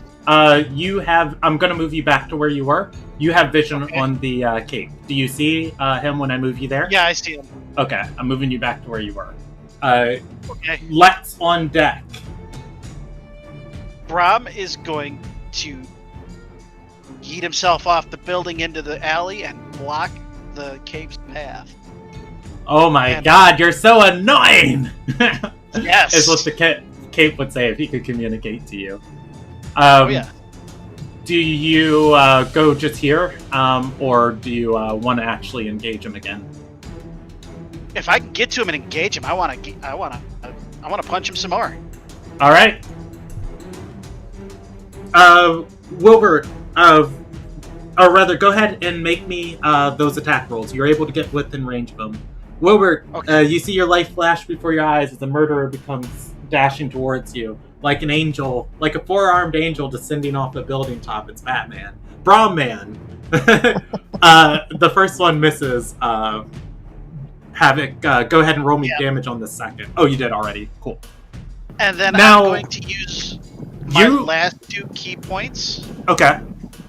To summon my arms. Okay, cool beans. Your attacks aren't magical yet. They become magical at level 6, correct? I believe that is correct. Okay. Your fist strikes seem ineffective. Hopefully the astral ones do better. However, he does seem hurt from them nonetheless. Alright, he takes 8 points of bludgeoning damage. The cape hisses at you, and yes? I should have been able to see that. I should be able to use my build action? There's a building blocking your sight. Of course there is. All right. The cape is going to attack Brom, and it is going to get out of the way. It's going to attack with disadvantage. I rolled those to myself. All right. Let's see. That is going to be a nat 1. And that is going to be a 14 versus your AC. 17. You continue to be a bother. How the hell does a monk at 17? Wow. 3 plus 4. Yep. Oh, the high dex. Yeah. All right. The cape is going to move around you, entering that space, continuing to sprint towards. And I Wolver. still can't get an opportunity attack, right? You strike at it. I'm not taking your reaction. Yes, its attacks don't provoke attacks of opportunity. Okay. Yeah, because like he's gonna try to hit it because that's all he's got at this point. Okay. Unless you have like what is it called? Sentinel or something. Yeah, if you have Sentinel, the trigger on Sentinel is a little different. But I don't have Sentinel, so. All right, so Lex, it is your turn. You hear the sound of a scuffle coming from the alley, or not the alley, the row. From the building top, actually, would you have sight over here? Can I? Well, would you have can seen I Brom see the jump guy off? that Brom? Yeah. Yeah, Can I I would. see the guy that Brom's fighting. Yeah, I would say you can see the guy that Brom's fighting easily. If you move to the edge of the building, right there, you have vision down the street. Brom, I don't believe your arms give off light around you. I do not believe so. Yeah. You are aware that the cape is in this darkness in front of you. You do not have vision on the cape as you don't have dark vision. Andy's moved from when Kaya pointed him out. I would say you can attack into the darkness, but it's going to be you can roll an attack roll if you want to shoot an arrow there, but how I would handle that... That's what I was thinking. I'm like... Yeah, I'm going to handle it as a percentage of what's the chance you strike the right place, and then, it's going to be at disadvantage into that square. It's probably better not to, so... Lex doesn't care, though. She's gonna shoot it. Alright. If you shoot down the alley, I'm gonna say you've got a good 15% chance to hit him. So 1 through 15, you hit. Anything above that, you are going to miss. 66. You send an arrow into the row. The arrow, whoom, trink. You hear it hit against stone. Oh, thank God. Okay. All right. That is Lex's turn. It's Azure's turn. Azure, you hear Lex, or rather, you hear the sound of fighting on the other row. Okay, he's going to move on over, as was requested. 30 I've got gets 30. you there. Can I go like one below that? Sure. Is that within reach? Yeah, right there. It's better for view. All right. Holding that spell. Still All right. ready. What's the range on it? 30 feet. All right. As a legendary action, the cape moves forward towards Wilbur. All right. That is his turn. It is Kayeth's turn. Did JV? He just sent you a message. Cool beans. If it's possible, Kayeth to walk out the house and mind thrust the thing while looking through Gimple's eyes, he will. Otherwise, he'll pull Gimple back a bit and try and be. I believe you're only able to whisper faint messages while you're in your Find Familiar. While it's just, when the familiar is within 100 feet, you can communicate telepathically. Additionally, as an action, you can see through your familiar's eyes. You hear what it hears until the start of your next turn, gaining the benefits of senses. During this time, you are deaf and blind in regards to your own senses. Interesting. So, mechanically, Mr. Spider, please don't hover here while I'm trying to DM. What? Sorry. Alright. So, mechanically, yes. No! Kind of.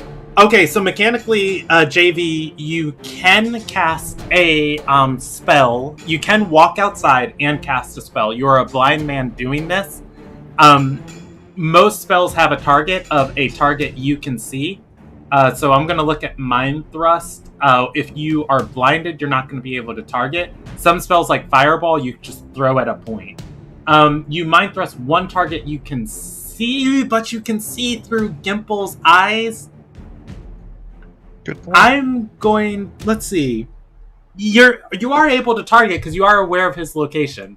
I will say, yes, you are able to do that action.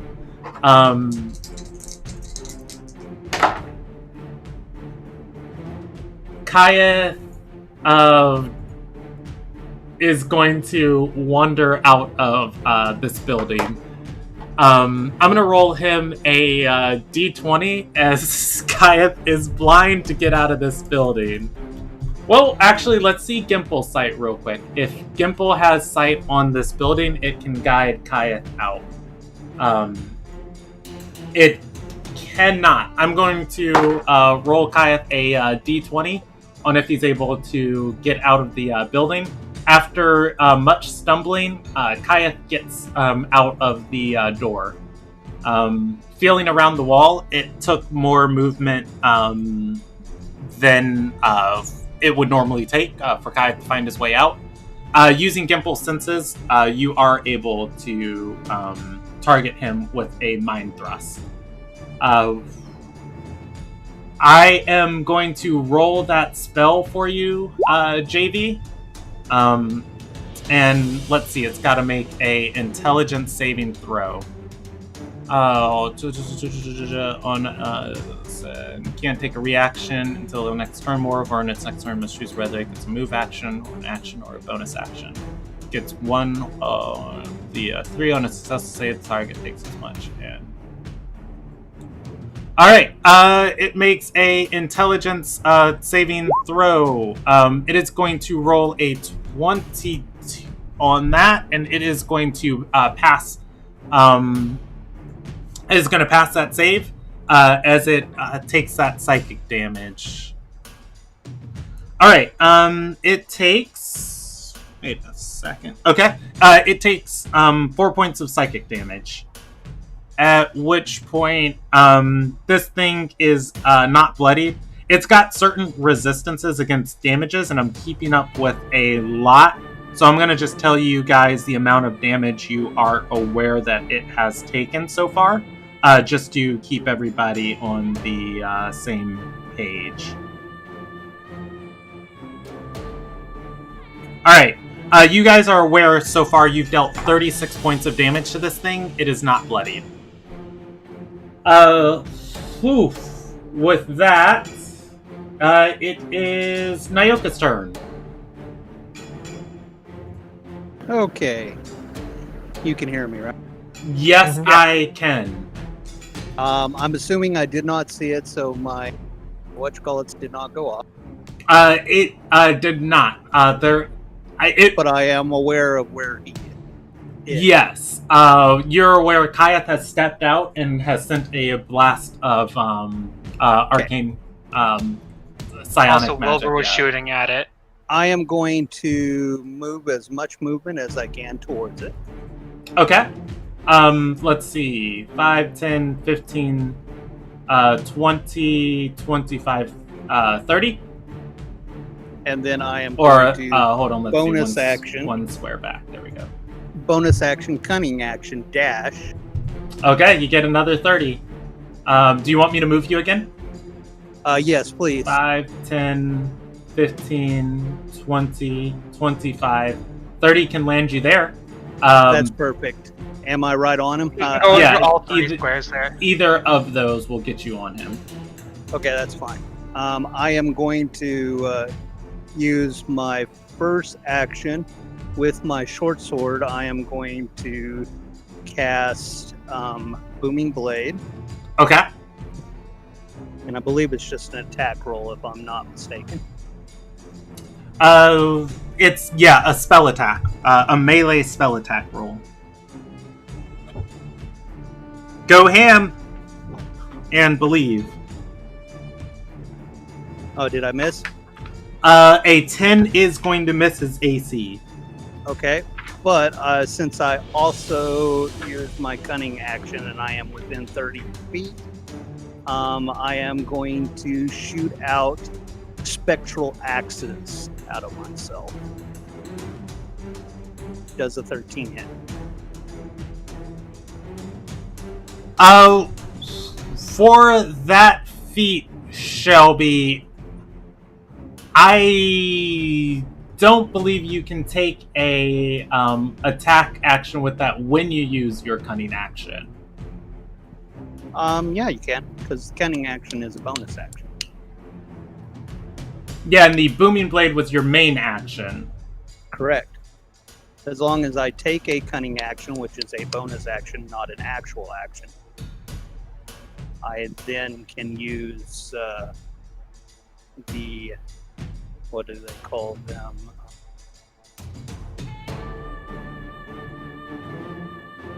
I don't recall what it is. Basically, the spectral things that allow me to get my sneak attack. I think they're originally like needles Okay. or something. I'll allow it, but I'm gonna look it up. But that 13 is going to miss.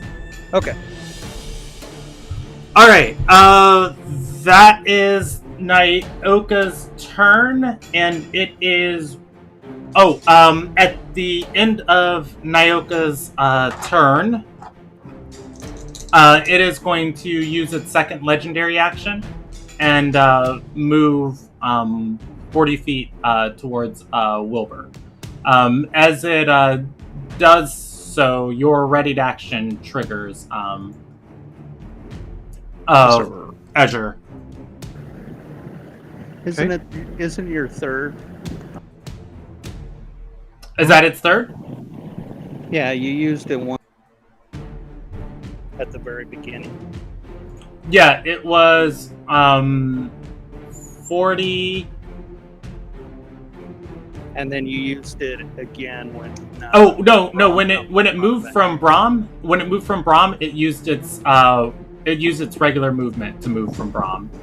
Oh, you said legendary action. Yeah, so it used a legendary action at the top of the turn. Brahm jumped down, and then it used its regular movement. It's used 2 from there to get here. Yeah, I just was going to get the number. Okay. Okay. So that is its turn. It's Wilbert's turn. Wisdom save. Wisdom save? Okay, I'll handle it. Go ahead and let me know what you're doing, Wilbert. It's got plus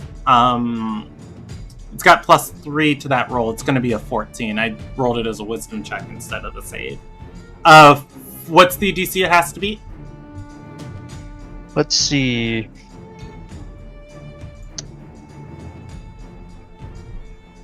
It's going to be... You can just go ahead and click the spell and it should link your spell. Oh no, it's not because of how it is. Go ahead and add it up. It's 8 plus your proficiency bonus, which I believe is 3 at this level, plus your spellcasting modifier, which would be your charisma. Okay, so 11, 15. Okay, it is going to fail that check. Go ahead and link Compelled Duel for me, and I can read it in between. Wilbur, Sure. It's your turn.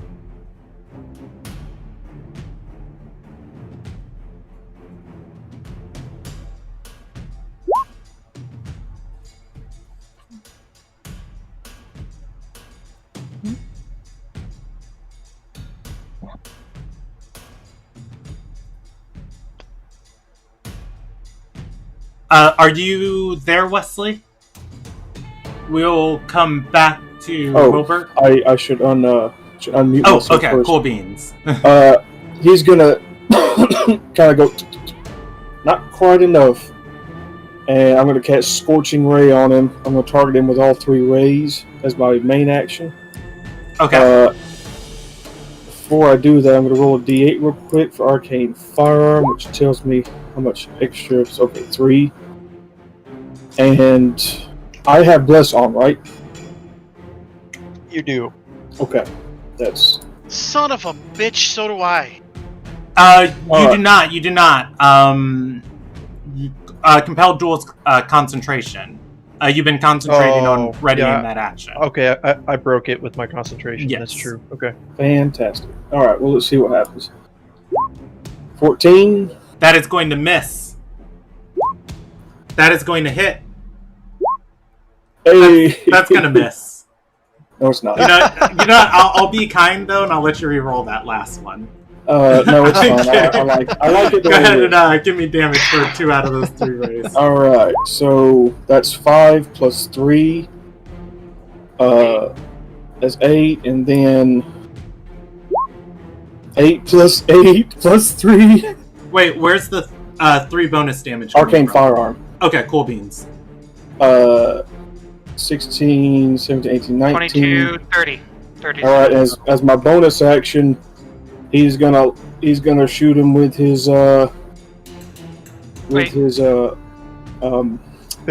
pistol.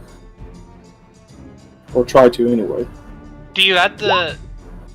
Hold on. Do you add the 3 for your arcane firearm on the crit as well, both times? No. It's 1 damage. It's 2 a damage roll. Or spell is added to spell damage rolls. Okay, so it's 27 and not 30. It's 5, 8. 3 times 8 is 21 plus 3 is 24. Go ahead and yeah. go ahead and click me that feat real quick, Wesley. And if I need you to roll 1 more damage dice, I will later. But he's going to take 24 points. Does 15 hit? 15 does not hit. Alright. Damn. And I'm going to 5, 10, 15, 20, 25, 30. 30? 30. I'm going to move there. How dare you? Okay, Alright, let's see. that's just a bad roll.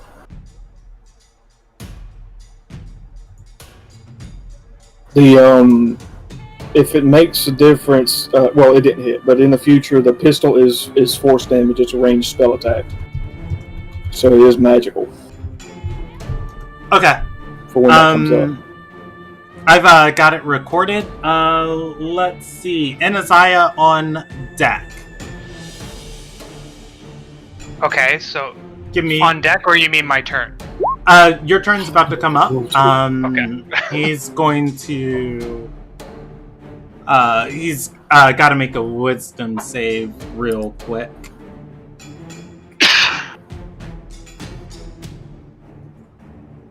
Give me 1 second to find his sheet. Makes a wisdom saving throw. And why do I have this always set to disadvantage? I roll it regularly. All right, and he is going to fail that wisdom saving throw. All right, it's Inaziah's turn. Okay, being the first time I can actually see it clearly, do I see any metal on it other than its sword? You do not. Okay, so I'm gonna start off by casting heat metal on its rapier. If you have any big hurt spells, now would be the time to cast them. Well, I'm gonna do this because I like the effect of. Okay.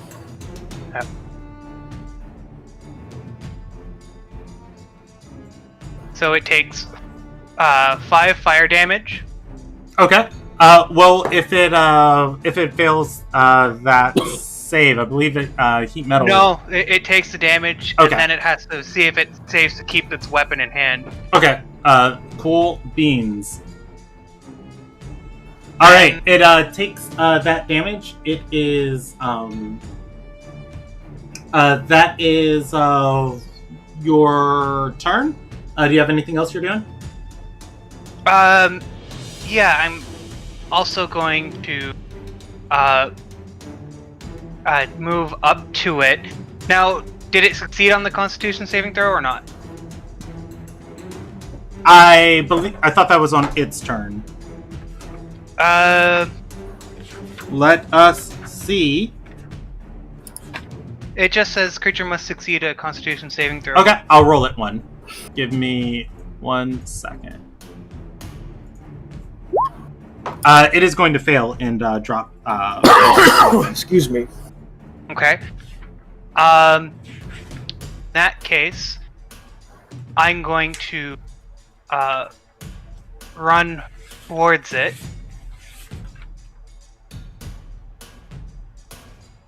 And I'm gonna step on its sword. Okay.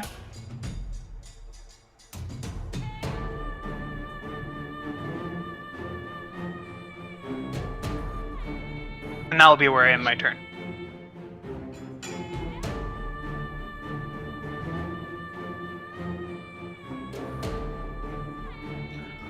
All right. That is your turn. It is Brom's turn. Okay, Oh, actually, at the end of Inaziah's turn, it's going to use its last legendary action, and it is going to.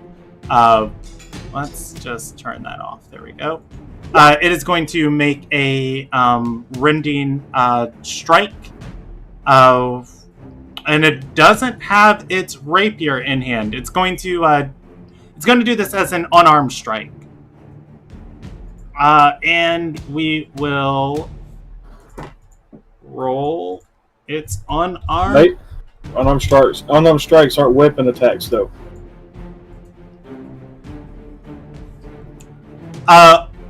Unarmed strikes are not weapon attacks. Anytime you could make a weapon attack, you can substitute your weapon attack for an unarmed strike. So it works for this, but not smites? Yes, because smites you have when you make a weapon attack. It is a very strange and weird ruling. Unarmed strikes are not weapon attacks. When you can make a weapon attack, you can choose instead to make an unarmed strike, which is not a weapon attack. So instead, you are doing an unarmed strike in place of your opportunity to make a weapon strike. For smite, because it's not a weapon attack, you cannot smite on an unarmed strike. That said, it is going to be an 8 versus your AC. That is going to miss. It is Brom's turn. Brom is going to run as far as he can because this guy is way out of my reach at this point, so I'm just gonna use my movement and my action dash. Okay. That gets you. I only have 80 feet of movement. Okay. That will get you right in front of Nyoka. It is the Cape's turn.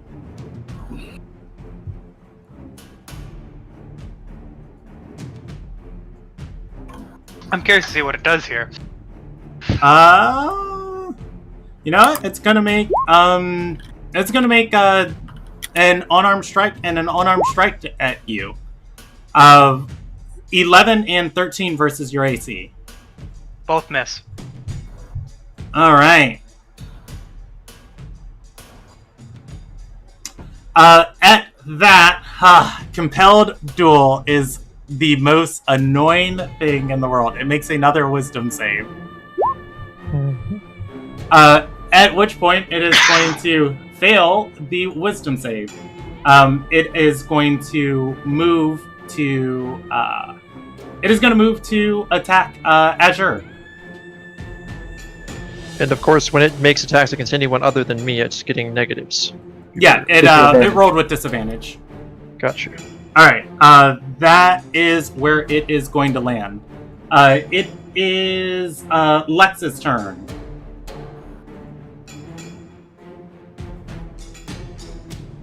Okay. I want to shoot my short bow. Okay. But I'm not at my laptop right now. Okay, I can roll the attack roll for you. All right, moving down, you are able to...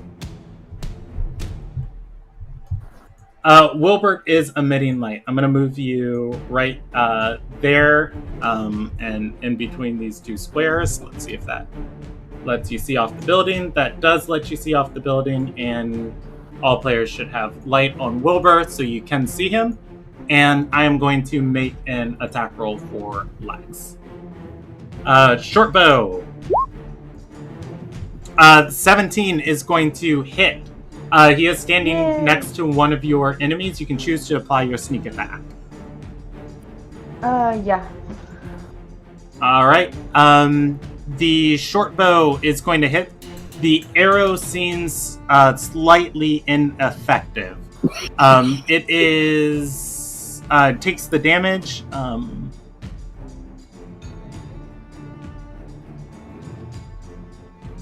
All right. The creature is bloodied. It is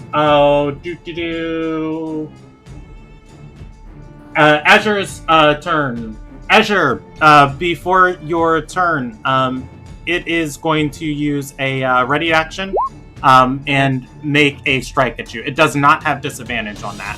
It's 21 versus your AC. That'll hit. All right. Give me that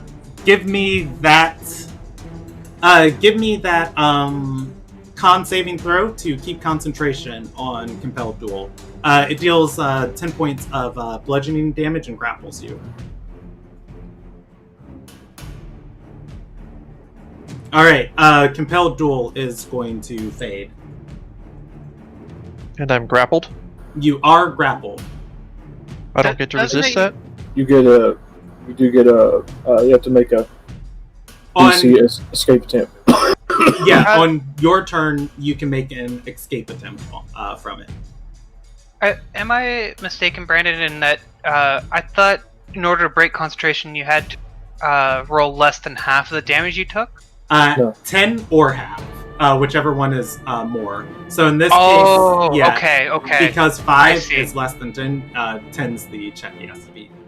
It is Azure's turn. Oh, I took 10 damage, looks like. Yeah, you took 10 points of bludgeoning damage. The cape has grappled you, and it is pulling you in closer. So what is it, strength to get out of that? Yes, you can contest it with acrobatics or athletics. The DC is 14, however you choose to try and break free. Uh-huh. And if I split action, is that possible? What do you mean? Can I take... Well, I have 2 actions, right? I have 2 attacks, technically. Yes. It takes your action to make an escape attempt. Otherwise, you can attack it. The grapple condition does not stop you from attacking. Oh. Okay. Smite him. Yeah, I'm not worried about getting away then. No, you All just- right. I'll just attack him. And I can attack him twice, technically, right? Yeah, go for it. Alright. As you look at this person, you see they have fangs in their mouth. Okay. Somewhat vampiric like myself. Gotcha.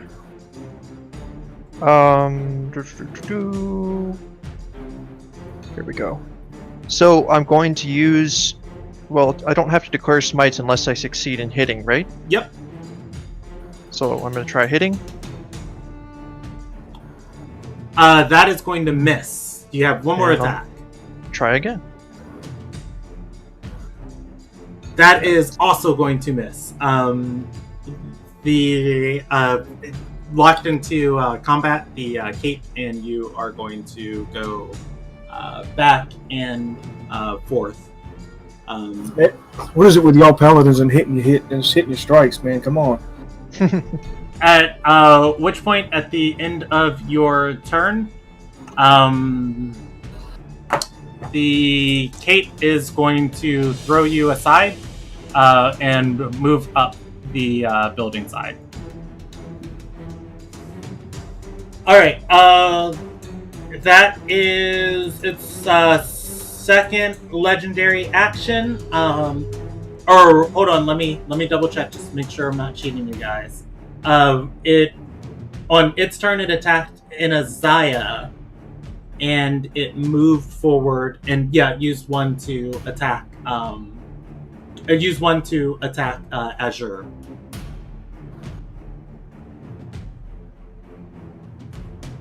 Azure, you should have taken a lot more damage because that was a legendary attack, but I forgot it, so that's on me. That said, it has used two to move on top of the building here as it looks at Lex. It is Kayet's turn.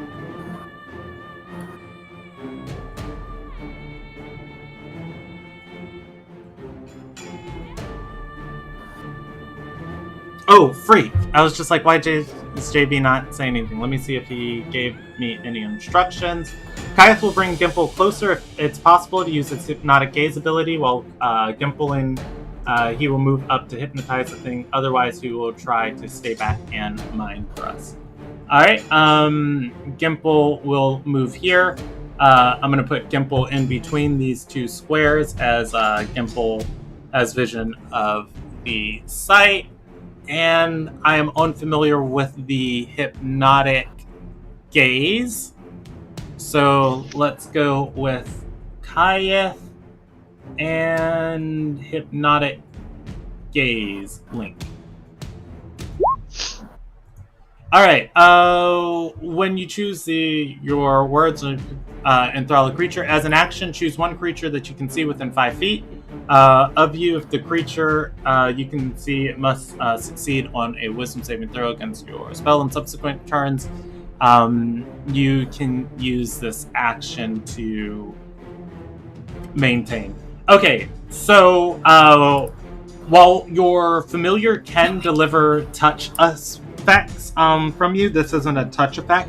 It requires your words, and Gimple cannot speak in your place. So I'm going to go to... I'm going to default to Mind... Okay, cool beans. I was just about to say I'm defaulting to Mind Thrust. Alright, Kayeth, Mind Thrust. And probably the owl wouldn't want to actually move there, by the way. Yeah, I'm not going to keep it in 5 feet. I'm going to keep it hovering. Alright, Kayeth, Mind Thrust. And with that... what is... it rolls a saving throw against it. Alright. Intelligence saving throw. It is going to pass that, taking the 5 points of psychic damage. Alright, that is Kayeth's turn. It is...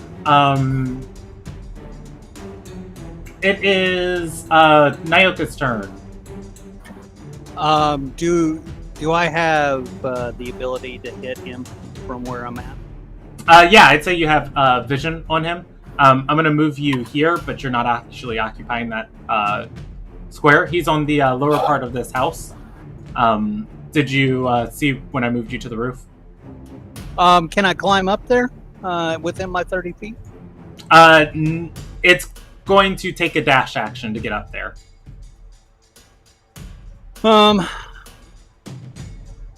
Yeah, let's do that. All right. I'm assuming you're going to dash as your cunning action? Yeah. All right. Go ahead and you can get up there. You have a bit of movement left. You can move in. Can I any close direction. the distance to actually? You can. Yeah, let's. I'm gonna actually try and get on the side of him so he can't go past me, and I am going to. I'm going to cast Booming Blade again. Okay. So Shelby, I did read the bolts from the grave feature. I'm going to let you proceed with the booming blade, but in the future, how this we'll talk about this feature more, but how it functions immediately after your you use your cunning action. The attack roll is you can make that range of spell attack roll immediately after. I can do this in your... any order. Do you want me to do the attack roll for the spectral Yeah, action? that's what I'm saying. If you are done with your cunning action, that feature doesn't proc if you use your booming blade instead. So you can make your spectral attack and then go into your booming blade. Yeah, that's fine. Go ahead and give me the attack roll then. I didn't know that was really a problem, but sure, I get it. That is going to hit.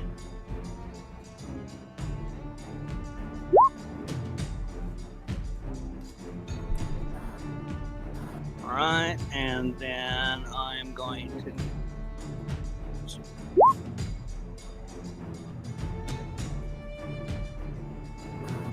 What type of damage is that? Oh, necrotic. I got it. The forest necrotic, yes. Booming blade, is it lightning? I'm not sure. It's been forever since I'm pretty sure booming blade is thunder. 20 hits. Roll me damage. I don't know what the damage is. I'm sorry. Brandon, let me look.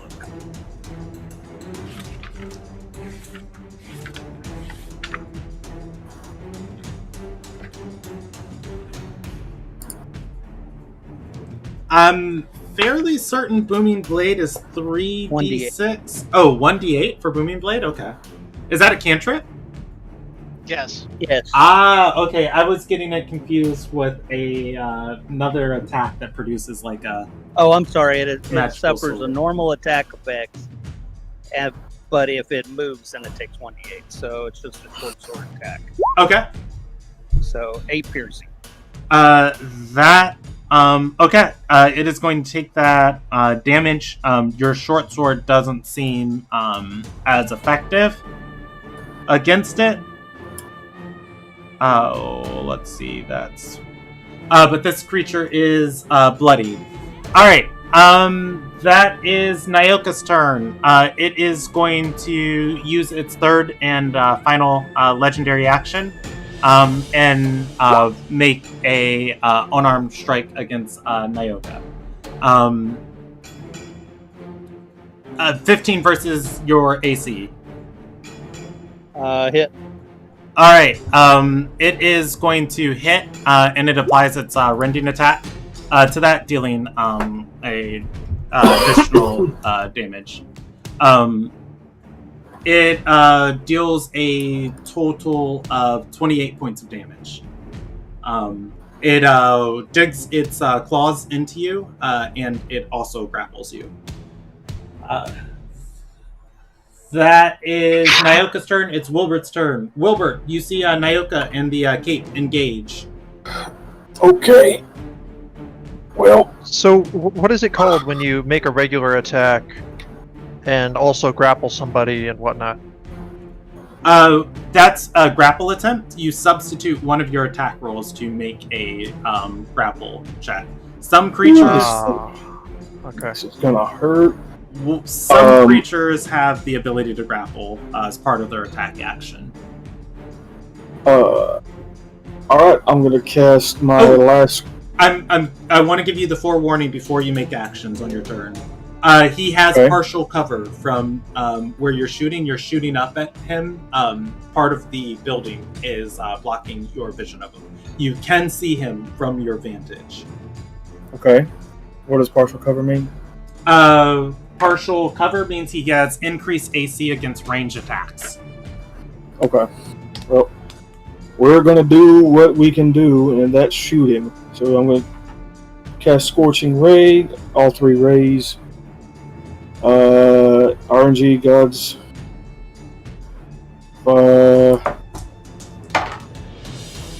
The 22 hits. Roll. And I'm gonna hit lay Intus damage. Duel. Okay. 9. That's 15. And then I'm going to bonus action shoot at him with my pistol. And miss, because why not? Alright. Let's see. The 15 points of damage. You're going to see this bloodied vampire hanging on to Nyoka, crumple under the weight of, or rather under the damage. Nyoka, on top of the building, in place of the cape, you see a burning figure of spectral light standing, watching, silently judging each of you. It says something that none of you can comprehend. And let us see. So it's not primordial then? Actually, you can. Actually, Anaziah is going to understand this as it screeches and says, "You'll be purged." From which, you'll be purged. Yes. Let me remove some things out of here. So, just point of order, because I hear that being yelled from the rooftop. Do I see the blue figure? You guys see a spectral. You guys see a spectral light in place of the cape. Okay. As to what it is, you guys are uncertain. All right. It is going to roll. Is this the next round? Because no, it is. It is not the next round. All right. It activates. That I just had to strip some information from it. You guys, give me a DC 15 wisdom saving throw. Everybody is going to be within range of that. So it's a new creature, or it has new like attacks, or When it died, it cast a spell. Got it. I saved. All right. I'm assuming Elith will need to roll 1, so and Lex is present or not.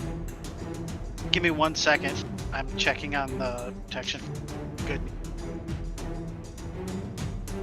Are you listening in, Lex? Annie? It's fine. I'll roll it for her. She mentioned she was stepping out of the room. Yeah. All right. There we go.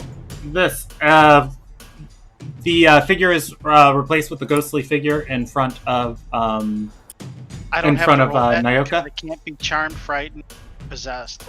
All right. I have charm resistance as well, etc. Just depends what kind of thing it is. Yeah, it is not a charm effect. It is frightening you. All right, so Azure, you are going to save against it, and Inaziah saves against it. Wilbert, you are going to fail, and Kayeth is also going to fail. I will roll Lex's saving throw. Lex is going to also fail. All right, you guys are frightened of this thing by the safest route possible. Nice, you guys don't jump off the building tops. All right, it is Brahm's turn. Brahm. I don't get a turn? Oh wait, I'm sorry, Inaziah, it's your turn. Alright, now I can't see the figure, I just see a blue glowing light, correct? You see it. Again, it has partial cover from range attacks. You do have sight of it. And hold on, I can show it to you again if need be. No, I can see Okay. From where I am right now. Just wanted to double check that the height wasn't an issue.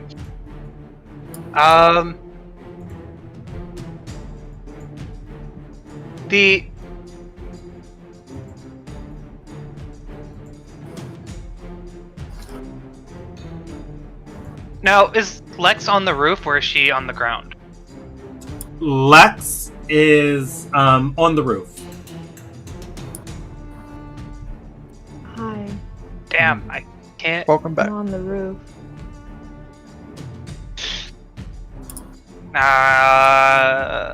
Can't do what I was planning on doing without injuring someone. What if you aim further back? I can't. They're both within range. Oh yeah, they're sandwiching the thing. Got it. Right, so it's just how it lines up. You're gonna upset one of your friends. Yeah. I will shoot you right in the middle of the fight.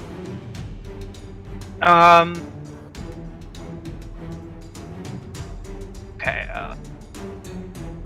So I guess that the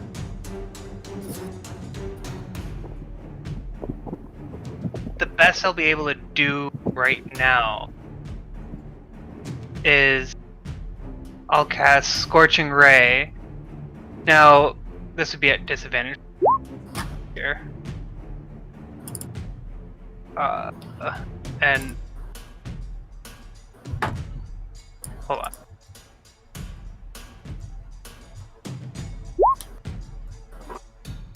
So a 9 would miss regardless. Okay, yep. That's going to be a miss and a miss. Well, it's at disadvantage. Oh yeah, no, we're right. There's not a disadvantage, just a higher AC. Yeah. That. What about that last one for the last ray? It is going to hit. Oh, wait a second. Miss hit. Yes, it hits. Okay. And so 2d6 fire damage. Okay.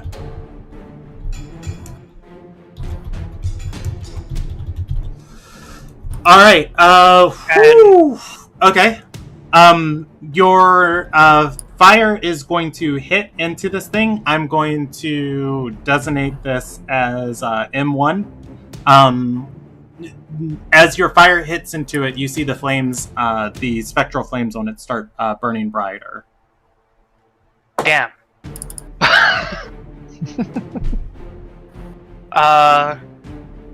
Guys, this creature completely counters me.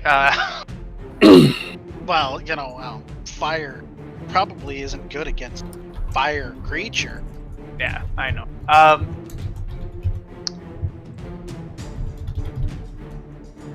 So I'm gonna move as close as I can, and I guess can I start climbing up the building? You can begin. Oh no, you cannot. Wait, yes, you can. Yes, you can. I'm sorry. You are not affected by the frightened condition. You are able to. All right. That is your turn, Brahm. It is your turn. This figure has been replaced. Whatever the cape was, there is a beam of spectral flames in its place. It is speaking in languages you don't understand. It does not look very happy. Can I make it up there without using a dash action? With my movement of 40. Yes. Wait, no, you can't. I said that was 20 feet high. You do have, there are jumping rules in the book. You do have a running start. I think it's a check to jump the rest of that height. It's an athletics check to jump, and you can jump your height trying to leap to that building. At which point, I can say if you pass that check, you'll land at the top of the building. Jumping 20 feet is incredibly difficult, but I believe as a monk you have the opportunity to. Oh yeah, and I also have core climbing, which gives me proficiency in athletic and acrobatic skills. No, you have a climbing speed. You can climb. Yeah. You're good. You don't have to worry about the movement. Okay, so I can get to him then, right? Yeah, you would be able to land from your square. It's 20 feet up the building, so I would say you actually land right there without using your movement speed. Okay, can I get... Or without using your bonus action. I can't see this really well. I within sorry. 10 feet of it? Yes, you can make your spectral arm attacks. Yes, okay, so I will make my spectral arm attacks. Okay. And they are going to be... I'm just going to place you there for... Okay. Oh, damn it. The damage is going to be... Radiant. Yes, I want Radiant, not Necrotic. I want Radiant. Go for it.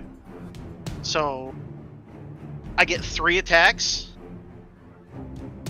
1, 2, 3. Ooh. That's going to hit, hit, and hit. Even the 9 hits. Wow. Awesome. Roll me damage. Oh, wait, you did roll damage already. Yeah, I have it set up to roll damage every time. 5, 10, 19 points of damage.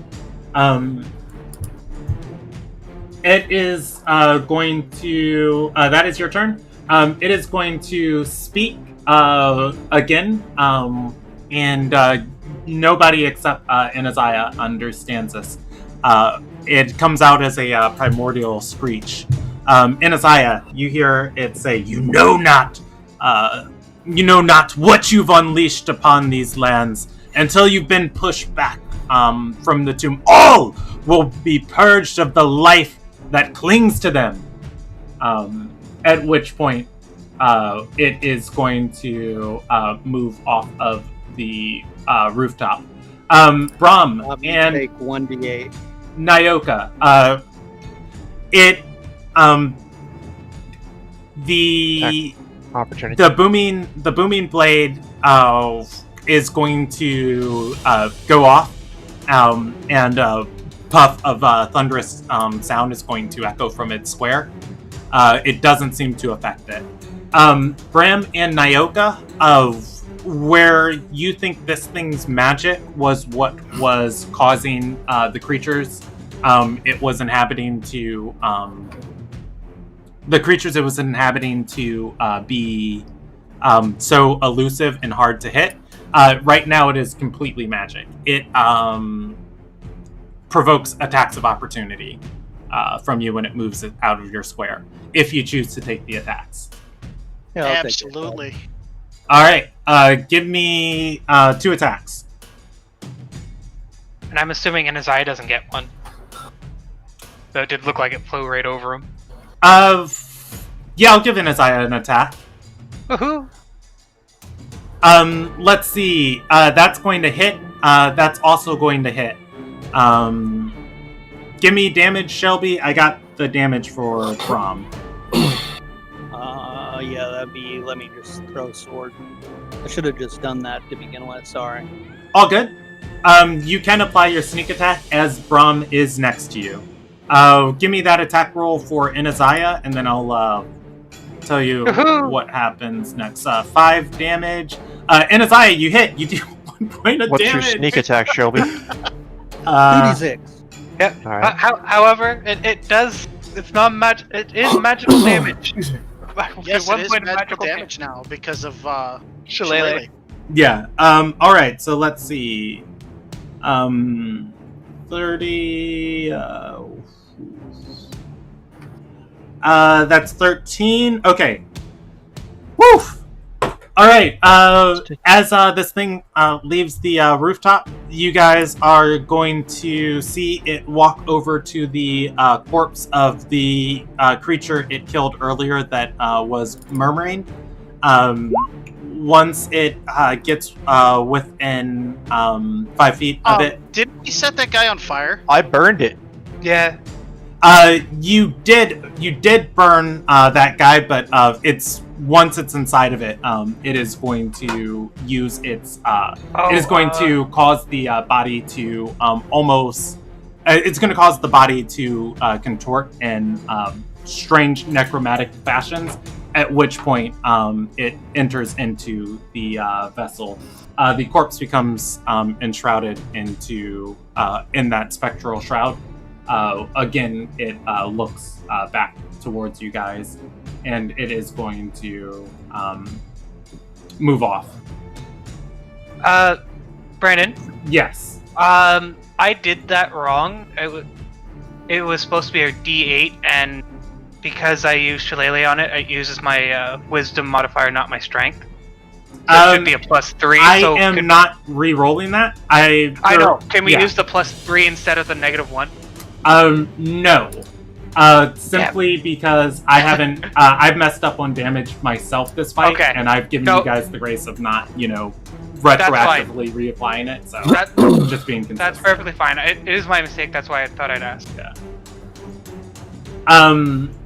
See, sometimes it works in your guys' favor. Sometimes it doesn't. Yeah. But I feel like consistency works out for the best because. Yeah. All right. Otherwise, let's see. Let me send this guy to the GM layer. Otherwise, on its turn, it is going to use its new corpse's action, and it is going to begin dashing and sprinting into the night. That said, you guys have effectively repelled it from the town for the evening.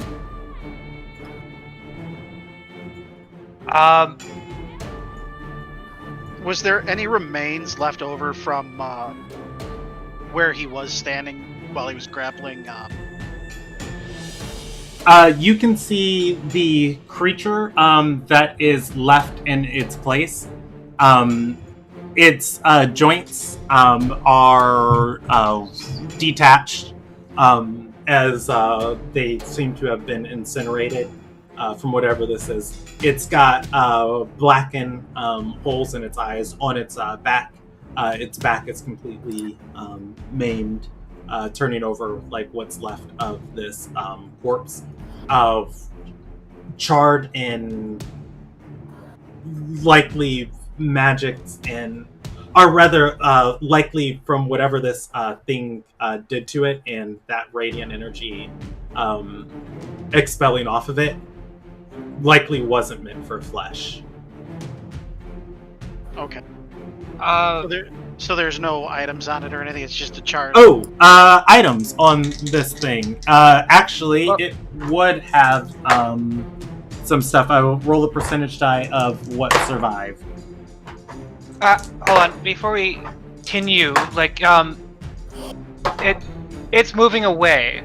Are they taking the time to search the corpse? Well, I have no way to catch up to it. Yeah. I was gonna see if I could move towards it at all, or if it's just gonna run past me. You can, but you are aware now that this thing is being animated by some sort of divine creature that is giving it all of those additional abilities to move. You chase after it, and you chase after it, and I'm not going too far. I'm just like trying to see if I can kind of keep up with it, or if it's just bolting and taking off. It is almost like the cape is exactly back as it was, just with a different face now. Damn. Okay. Yeah, so it's moving 90 feet around. Yeah. Then I'll move like the 30 feet and go. Yeah, it's gone. And I'll go pick up the rapier that it dropped earlier. So, Brahm, on this corpse, you are going to be able to find. You're going to be able to find identifying marks of insignia on here. I'll say you get a badge with a wolf's head that is built out of a weird mountainside. You're not sure what it is. You also are able to get it also was carrying a sack on it of various trinkets and knickknacks. To you, this looks like garbage. However, it was carrying them in what appears to be a coin purse.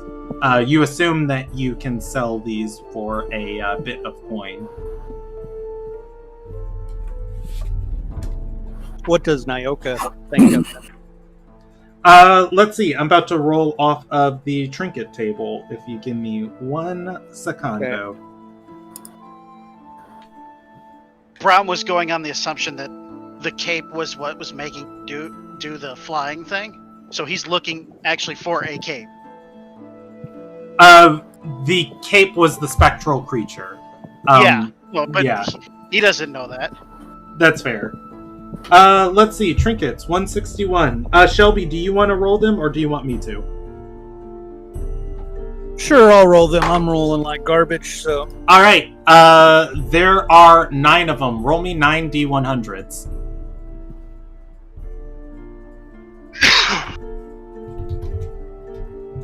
Ooh, look, I got a down one. Alright. So. That takes some doing. Yeah, it does. You guys can sort between these in your own of who wants what. But there is a 69. There's a crystal knob from a door. 2. There's a piece of crystal that faintly glows in the moonlight. Oh wait, no, I'm sorry, that's 38. So there's a crystal knob. There's a tiny sketch of a portrait of a goblin. 32, there's a knife that belonged to a relative.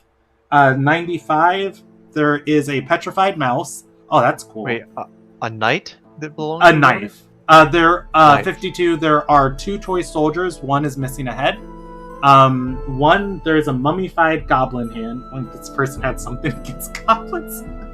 7, there is a pair of knucklebone dice, each with a skull symbol on the side that would normally show 6 pups. That was 7. 68 is a 1-inch cube, each side painted a different color. And 57 is an indecipherable treasure map. How incredibly accurate is that? All right. All in all, each of these trinkets is worth a D6 of gold. For the lot of them, you guys think you could get 27 gold for it. You guys, if you want to correlate anything with anybody, they're just match the D6s that I rolled. The first one's worth 5, the second's worth 2, the third's worth 2, etc., etc. So Actually, too, on this map, you guys can give me a free intelligence check. Oh boy. Woohoo! Brom, Do I have intelligence? Let's see. the map is indecipherable. However, you turn it over, you move it, you flip it backwards, and it's not in any way that people write or make maps these days, but just the vaguest inclination as you kind of tilt it diagonally, and you remember that map that that Simmer gave you guys that leads to that kayak vault, that kayak tomb that was open, and you're just like, wait a second, does that have something to do with that? As like there's vague similarities in like the placement of some of the features on this map. So the map reminds us from the map from Simmer. At least, yeah, the location of the vault. Okay. I point that out to everybody. Yeah. I'm assuming at this point let's- I've made it back onto the roof with the rapier. Let's compare them. We probably would have brought the stuff down. Oh. So this thing isn't dead. No. Nyoka looks pretty worse for wear, and No. he's just like, "Can you give me a heal?" So, guys, I got you, bud. yeah. That thing was talking about the ruin. It was pissed off about the open ruin and saying it will not stop until they're closed, or something along those lines. Huh. So you get 3 hit points back. Thank you. I'm also gonna cast Detect Magic, see if anything they brought down or the sword is magical in it. The sword is not. You are aware that as Kayeth informed you guys, he did kill another corpse. Yeah, we need to gather those he did corpses kill another and corpse at the really top get rid of them. He did kill another corpse at the northern part of the street. Brom goes to retrieve it. Yeah, we need to check those out all over the town. With his There's- arms still out. He's still got his arms out. He's Okay. still If widely you aware that Brom, if you go to get this corpse from the northern part of the street, you are aware it is murmuring the same thing as that dead guy before. The body is devoid of all life. It is lying on its back, in a puddle of its blood, and it is just... Its lips are moving at this point as so much life force has faded from it. Or rather, as like so much like blood and ability to use its body has faded. But its lips are just like moving very faintly. The whispers, by this time are just very hushed, like from what you're hearing from All right. Yeah, I just grab him by the leg with my spectral arm, and I just drag him, letting him bounce all over the street as I go. All right. And I bring him back. And then I tell everybody he's still whispering. He's still a possible, I'm going to say, vessel for that thing. Azur will take his sword and cut its head off. Wait. Does Anaziah understands what it's saying? Yeah, Anaziah can't see or can't hear what it's saying, but you can stop and read its lips. Making the best impersonation Okay. of its We'll do words. that first. You're going to see it's saying, Melanine has charged me Do Malanine's will. Guard, tomb of the gods. Do Malanine's will. Thy emperor shall be protected. Malanine has charged me. I'll translate. Malanine has charged me protect the tomb of the god. Yep, it Which seems like one? tomb's connected, guys. So Yeah. he's not being. This corpse is not providing the information of which god. I'll give you another free intelligence check. This one's gonna Just be me? hard. Yep. Woohoo! My intelligence checks are amazing today. Yeah. I've got good intelligence. I'm not dumb. I'm not a dum-dum, but I am a dum-dum. I'm rolling well tonight, so... JV's with the clutch roll. He's not even here to do it.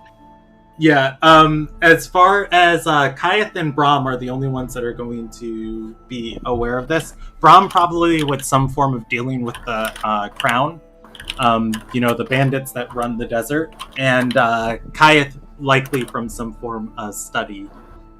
You are going to be aware that the Kayan religion was very strange. While they were polytheistic in some ways, that there were demigods, there was only one god of the religion.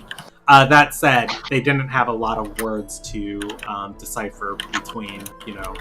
It was either the god or the children of the god, which were gods in their own respect.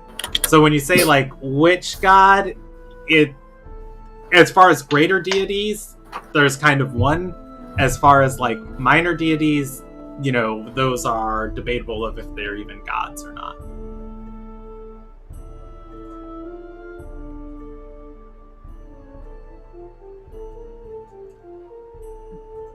Oh, and I'm sorry, because you guys rolled so well, the god of the Kayan Empire was Daimadith.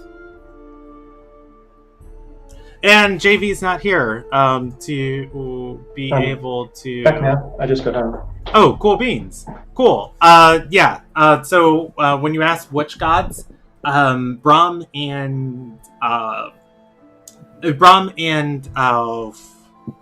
Kayeth are going to know that the Kayan word for gods was Daimadith and Daimadiths, like possessive. Of like Daimadith's children. They don't really have a word for different other gods inside of their speech. So where Anaziah translates gods, that's kind of like a translation thing of just like the language doesn't have a different way to describe it. Okay. Kayeth will give a small lecture on Kayan religion. Any of those trinkets, were they magical or nothing? On the trinkets, if they were magical, no, none of them were magical. Okay.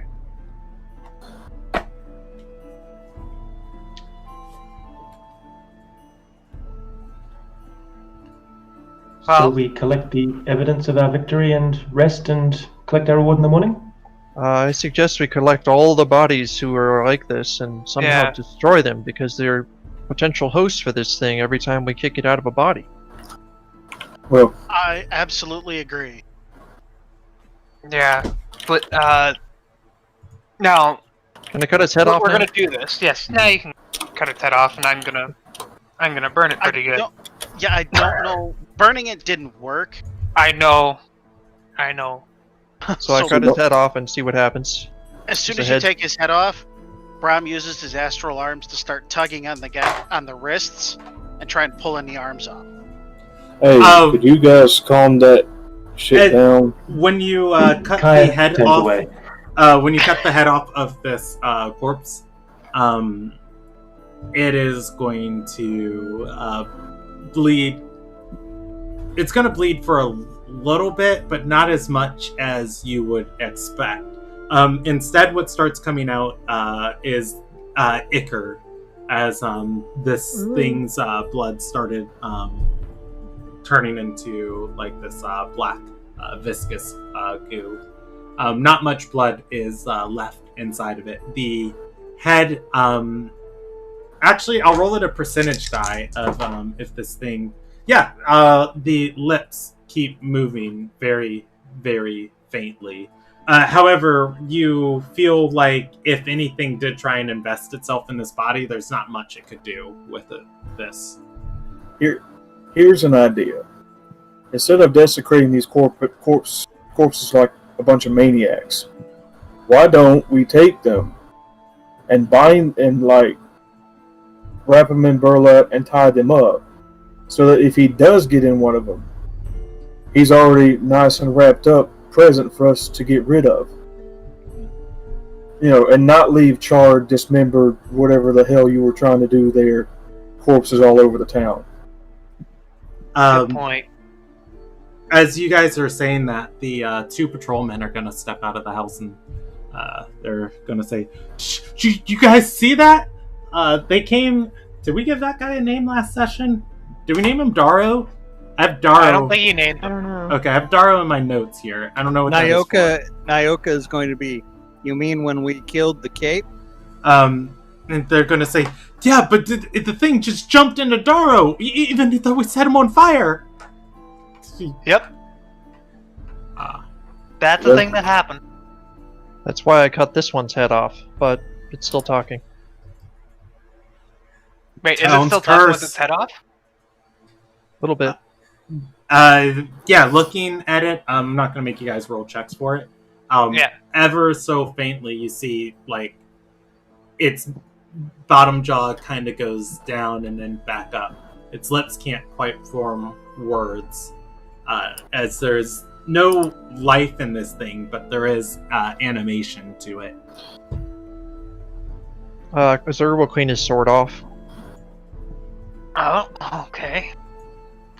While I like the idea of laying a trap for this creature, maybe the simplest thing is just to burn all the corpses and avoid any further entanglement. But it didn't work. We could just Burning it didn't work. No, that's the creature. If we burn the corpses, then... No, we burned a Wouldn't corpse that- and Yeah, we he burned took- the corpse that it jumped into. Yeah, when it infused itself in the corpse, it ripped apart pieces of the corpse as it the flames and the energy started radiating out of its body and then encompassed it.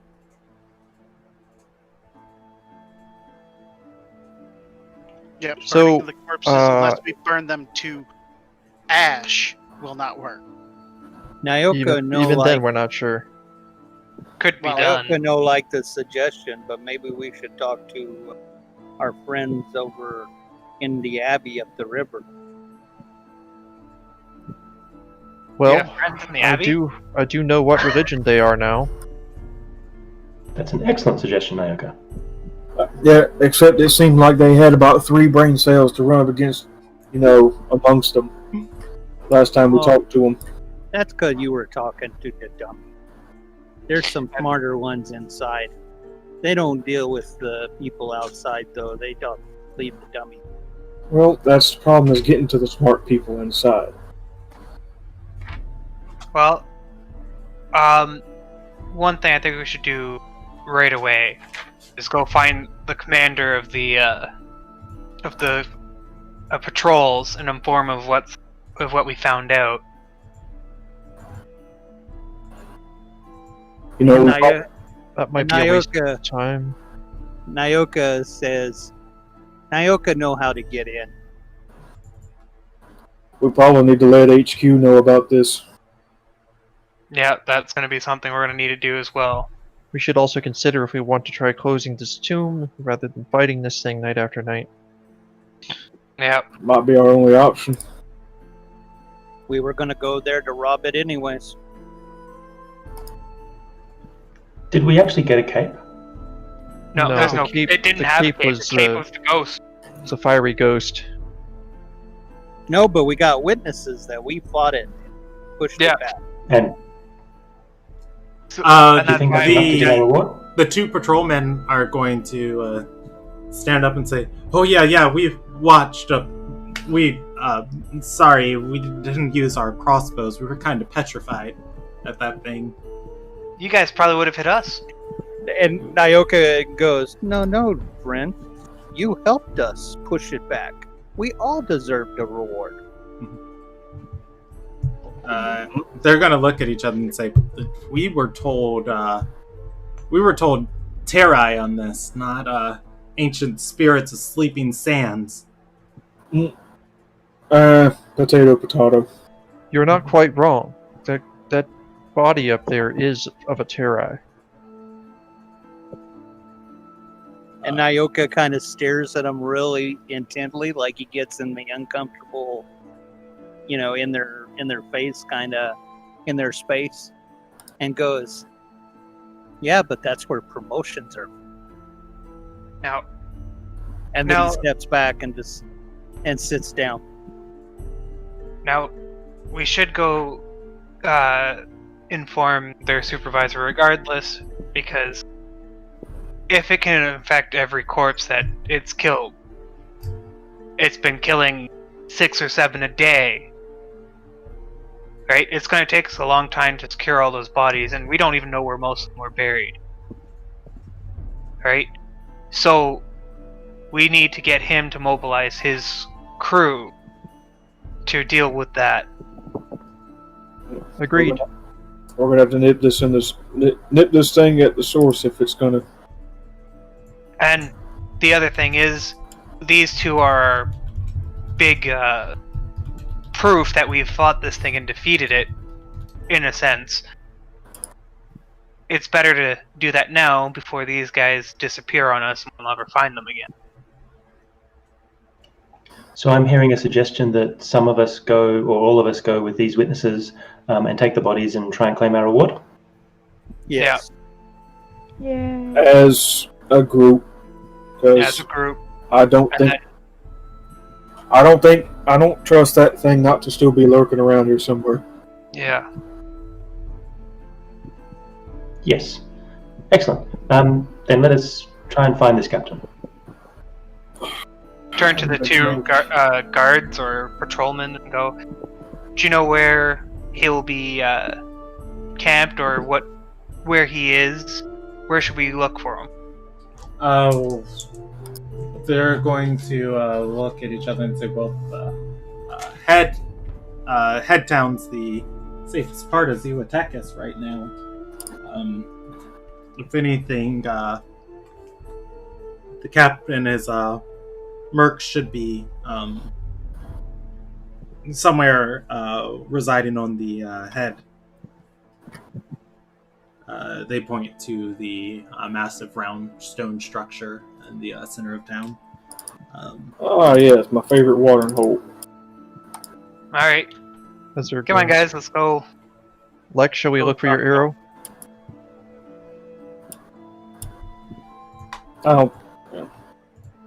Might not need to worry about one arrow. I suppose for the sake of time, we shouldn't. Probably not.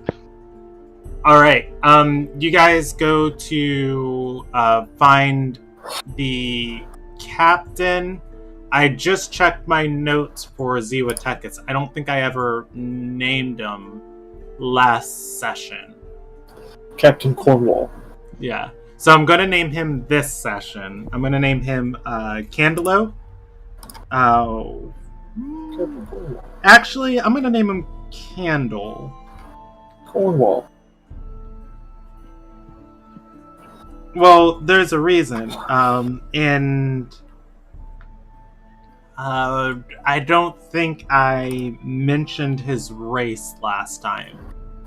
So I'm going to go with a shattered tiefling. Gasp. Yeah. I think he did mention a race, but I think it was Shattered Tiefling anyway. Oh, cool beans. Yeah, it would make sense then. All right. Going and looking for this man. You're going to see there is a guard post that has been set up on top of the head. there are several lights around it, and let me roll a percentage die if anyone here got struck. For the most part, no. You're gonna find Canlo, and let's see, he's got D10 of soldiers with him. You're gonna find Canlo and 6 mercenaries at this post. 2 by 2, they have been going up and overlooking the rest of the town. As you guys start climbing up the head and the different stairs, or rather the stairs that have been built into this stone side, approaching the camp from the small wooden tower that's been constructed here, Canlo's going to look down and say, I didn't think anybody was going to make it out of the rows with that thing going crazy over there. It seems to have stopped for the night. Only kills a certain number and then heads off. Yeah, because we kicked its ass, that's why. Forced it off. He's We destroyed its body anyway. he's going to say, the cape is dead? No, it has a new host. Yes, we killed it. Absolutely. Roll me a deception check. Wow. As Can I help him? As I am going to allow the help action, Shelby. You can go ahead and describe what you want to say and do as Nyoka, but before you roll it with advantage, I'm going to say it's with disadvantage. The check is with disadvantage, so the help is going to cancel out the disadvantage, because everybody's like, and then, and Kya's like, nope, we killed it, it's dead. That's It great. is dead. Well, I was going to regale how we got up on the roof and we stripped it of its cape and Okay, we, just so I know how this scene is set up, Nyoka's able to add to that story. Do you guys choose to bring the 2 patrolmen with you? Yes, our witnesses. Yeah, we Okay. brought them with us. At which point, the Candle is going to say, he's going to say, well, which is it? Is it dead or is it not dead? And the patrolmen are going to speak up and say, sir, they did their best to kill it, but that thing's not exactly either of those. Killed one of our friends and took his body. After we destroyed the other body, it was inside. Oh my god. We destroyed the host of the creature, and it fled from us. And took another host.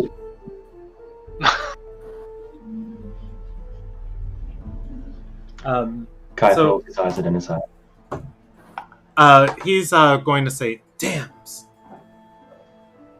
Well, you did well. I guess I'll give you half the pay." Very fair.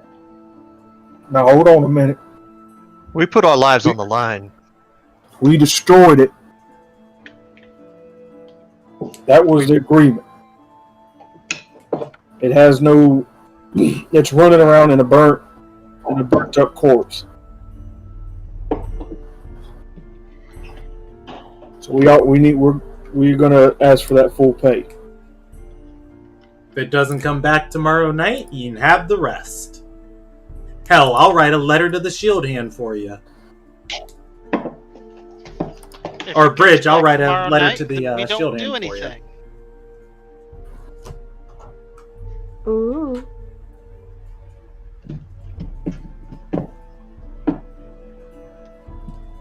Three-quarters now for our trouble.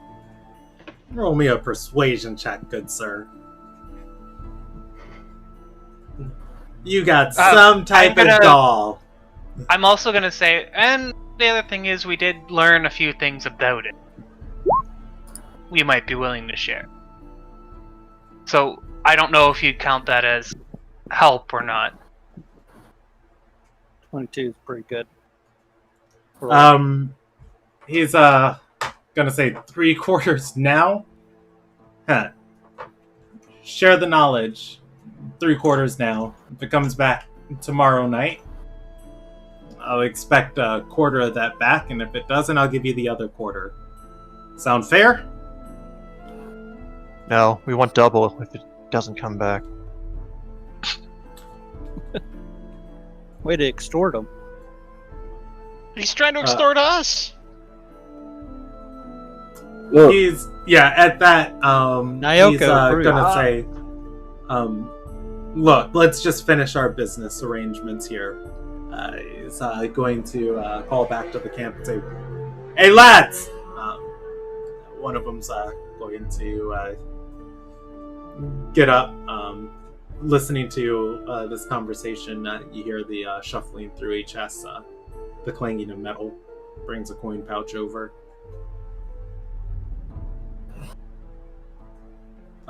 He tosses the coin pouch at Azure. Says, "Get off my head."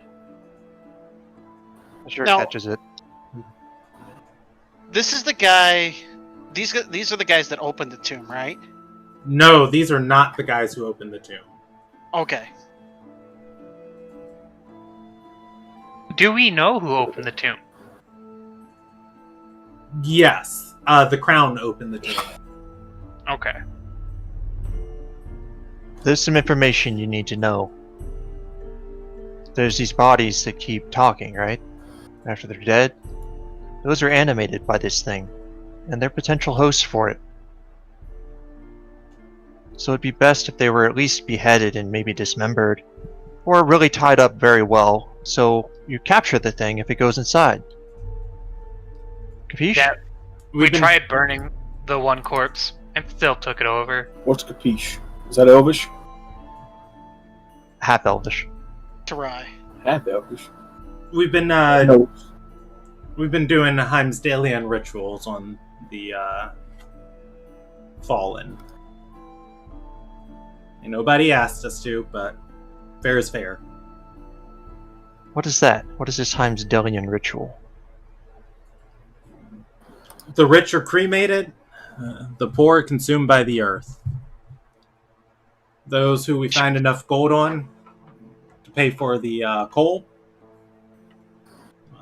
their bodies are reduced to ash, and we send a group of men, a group to carry them up to Misthaven so their families can have them. And how do you Or make get the buried. earth? How do you? Oh, just buried, simply underground. Yeah. Yeah, that ain't gonna cut it. Very honorable. Yeah, That's I'd not suggest enough. curing those one more if you can.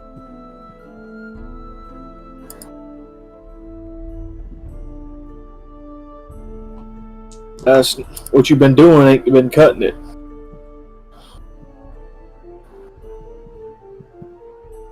He's gonna nod.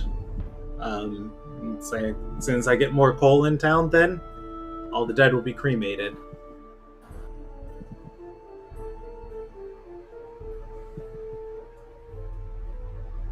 You don't have enough coal to do that right now?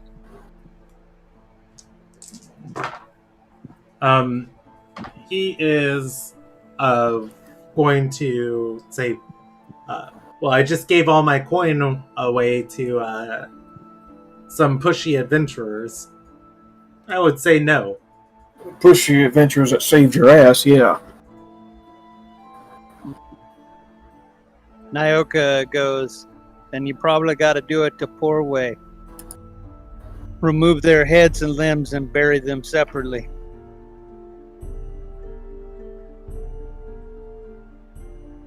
Those are nods. Or you got grown men here. Go out and cut wood like everybody else. You don't need coal. Also, Naoka found a good solution is that if you don't mind smell, you can use a forge and it melts those bodies real fast. Forge is cool. He's And Naoka's Naoka, strangely. You can heat. That's not how the heat forge- wood nearly as hot as coal if you do it long enough. Just keep adding to I'm it. sure the captain will be able to figure out this. He seems very capable. And shall we adjourn for the evening and continue on our mission? Yeah, we've told them how not to die, potentially. So It's up to them to do it. Yep. All right. Turn We to wish you go. all the best in your endeavors. He nods and says, "And yours."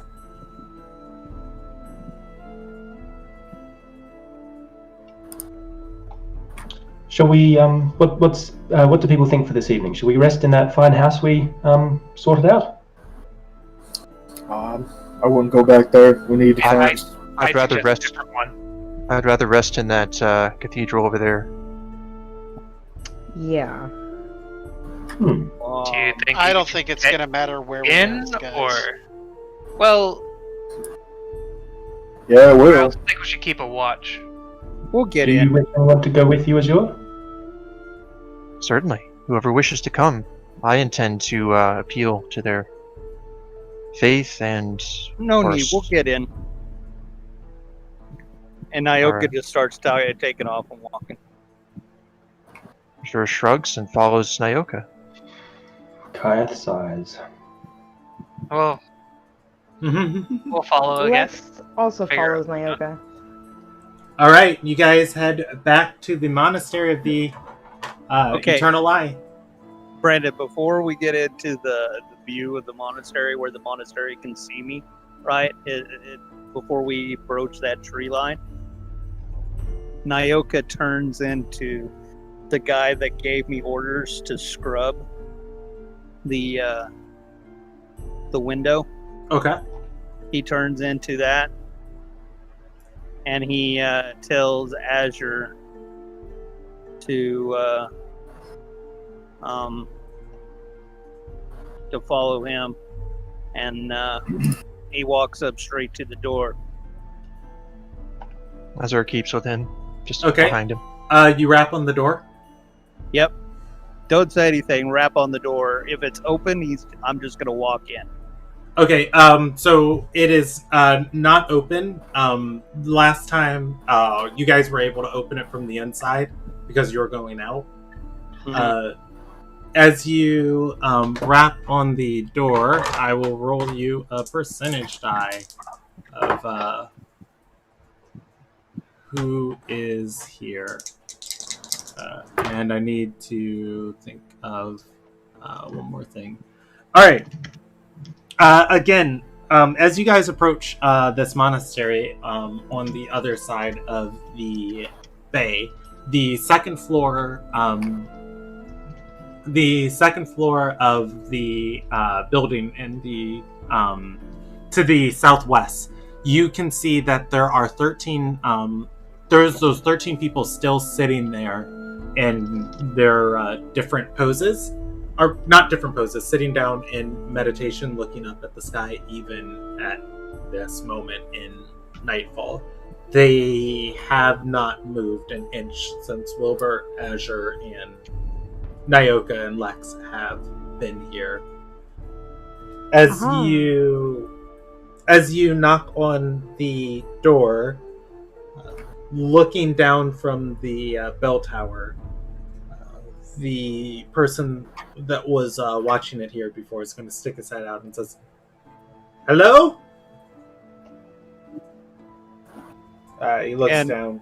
Nyoka is just gonna give him kind of one of those looks, like open the door, and proceed to try and open the door.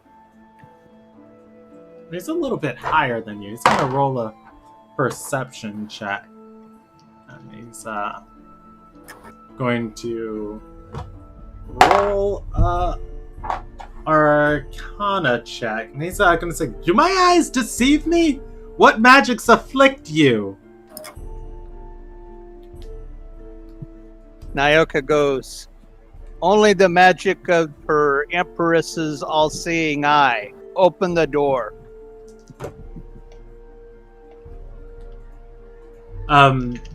He's going to say, "The master's accepted all his students for this season." Oh.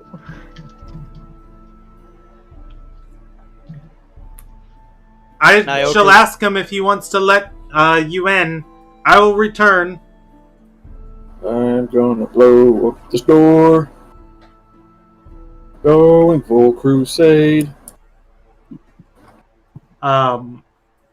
If he actually kind of sings that lowly, I'll go whisper to him, I'm starting to run out of magic. Might not be the best idea to put him at the fight. I've got me pistol. That's all I need. As you guys are waiting here for a long... Oh! That's who this is. Cool. As you guys are waiting here for a long moment, the man doesn't appear in the bell tower. Instead, there is a... Instead, the door opens. You hear the locks on clasping on the other end and a large wooden beam being moved. Opening the door, there is a woman in robes and looking out at the party. She has elven features, but the first thing you're going to notice about her is her skin is incredibly pale. There is a huge patch of flesh missing from her neck. At which point she says, "Who are you to keep interrupting my teachings today?"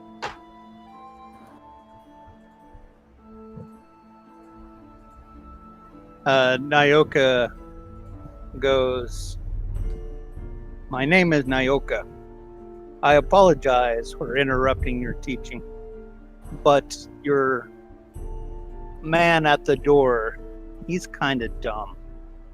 He not listen when we actually talked to him earlier."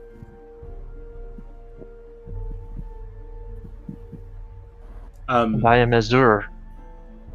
Much like yourself, I seek the faith and the refuge.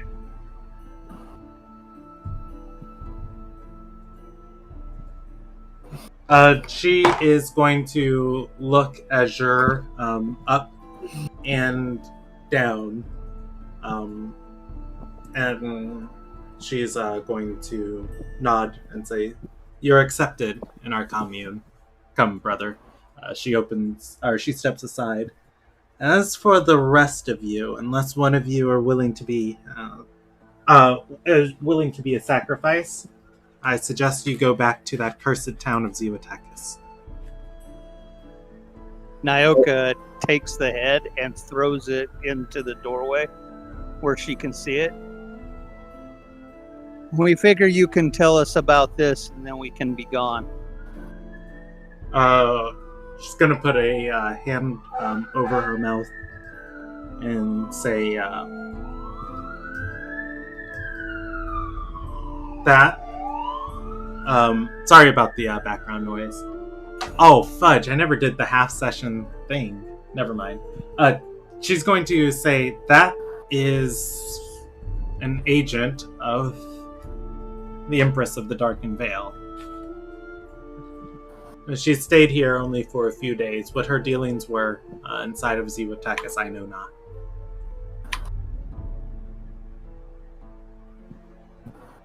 Out of character, which head is this? I mean, we don't have like a large selection of them. I'm assuming it's the head of the cape. Yeah. Okay, the cape's corpse. Okay. And he said it was a she when it clearly it was a he that the head came You from. guys couldn't tell with like the magic that was like burning and encompassing this the corpse. Azur will move inside and stand next to her, watching, listening. Nyoka says, "Can you grant us an hour or so and let us know on this information? We'll be on our way and never bother you again." With that, she'll nod and say,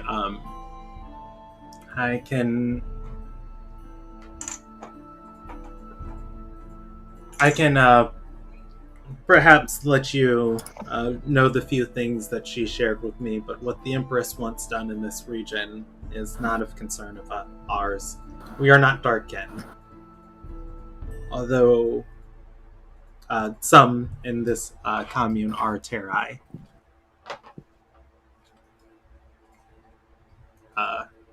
She's going to gesture for the party to come inside. Alrighty.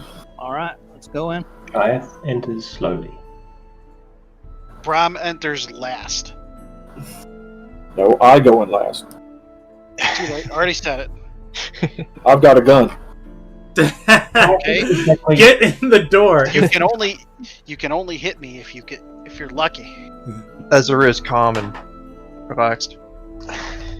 Gaiath isn't exactly hugging down, but he's standing fairly close.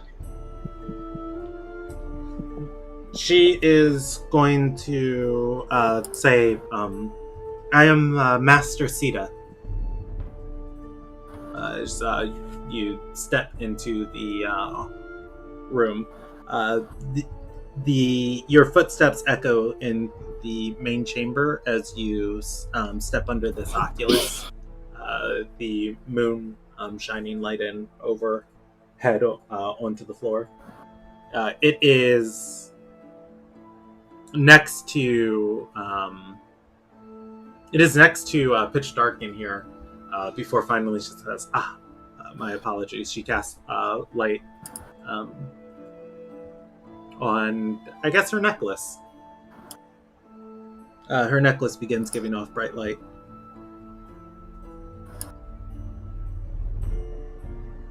I see. Introductions aren't in order. In any case... Nyoka says, apologies, my name is Nyoka. This is, and he just kind of goes in and he says the names, but he doesn't really say it right on everybody. Flame Man. Yeah. Flame Man. Can't take a hit. It's Kaya. Can't take a hit. I'm kidding. And he basically says who everybody is. It's like, I came in here before. I apologize. You were being so secretive. Nyoka needed to figure out what you were about. You're just some Terai. Nyoka okay with that. You know, some people say that Nyoka is dead, and he shoots Kayeth a kind of a mean look. It's like, Nyoka don't believe that. He's still sniffing. She's gonna nod, looking at Azure, and says, tell me, do you need to feed? We have the opportunity to do so this coming evening. Only if they're unredeemable. Do you happen to have a place of desecration I may rest instead? You are going to feel... well, not you. The whole party. You guys can give me wisdom saving throws. As you guys feel not a horrific, but a very uncomfortable pull as you guys step into the inside here. You guys are aware of... Azure doesn't have to make this, only the living do. You guys are aware when Terai start congregating in large numbers, it makes living people feel sick to be in their presence. At which point everybody's going to pass that, but you just kind of feel that pull on life on your insides. She's going to say, we do have a place below. We do have a place below where the Gibbon can rest. That said, those that enter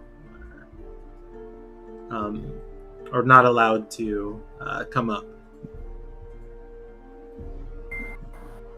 In your case, I can make an exception.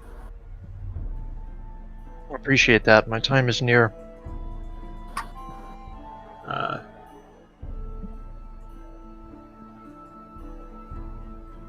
She, as she gestures deeper into the monastery, she's gonna look towards Nyoka, and I think, we're at 8:47. I feel I'm comfortable ending off with this roleplay.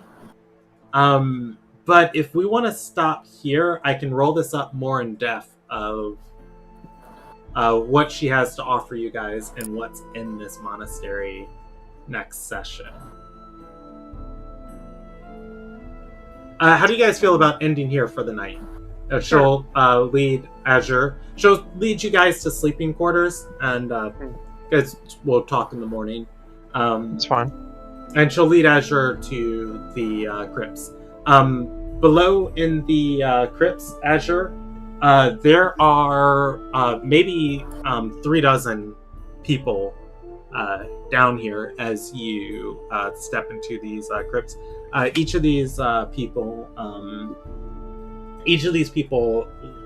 seeming to be freshly turned Terai.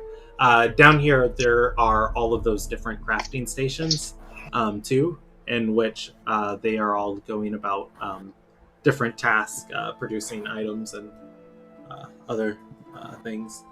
Okay. They welcome you eagerly as you step into the crypts. And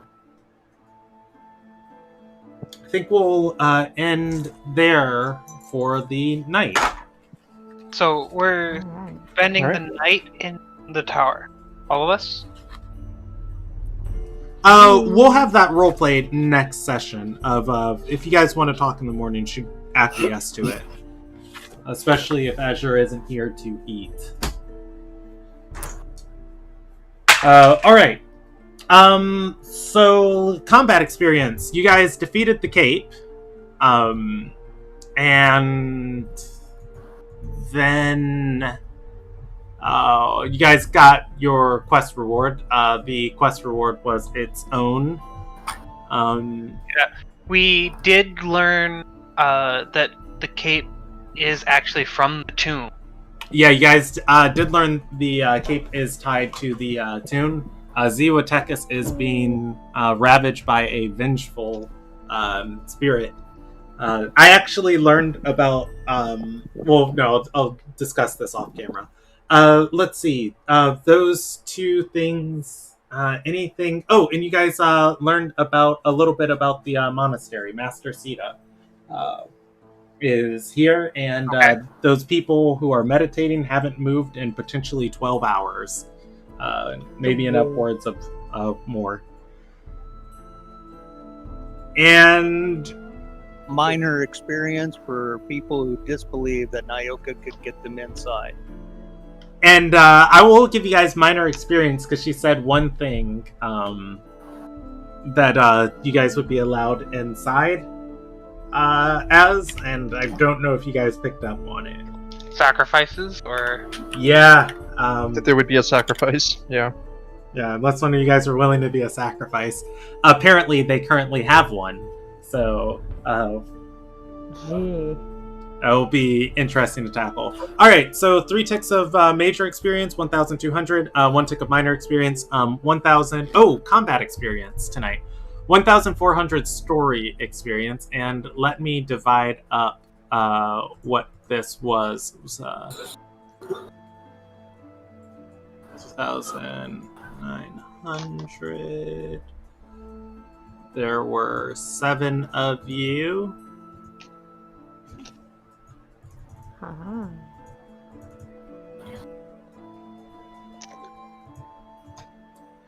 Alright, total experience for tonight. 1,958 experience per person.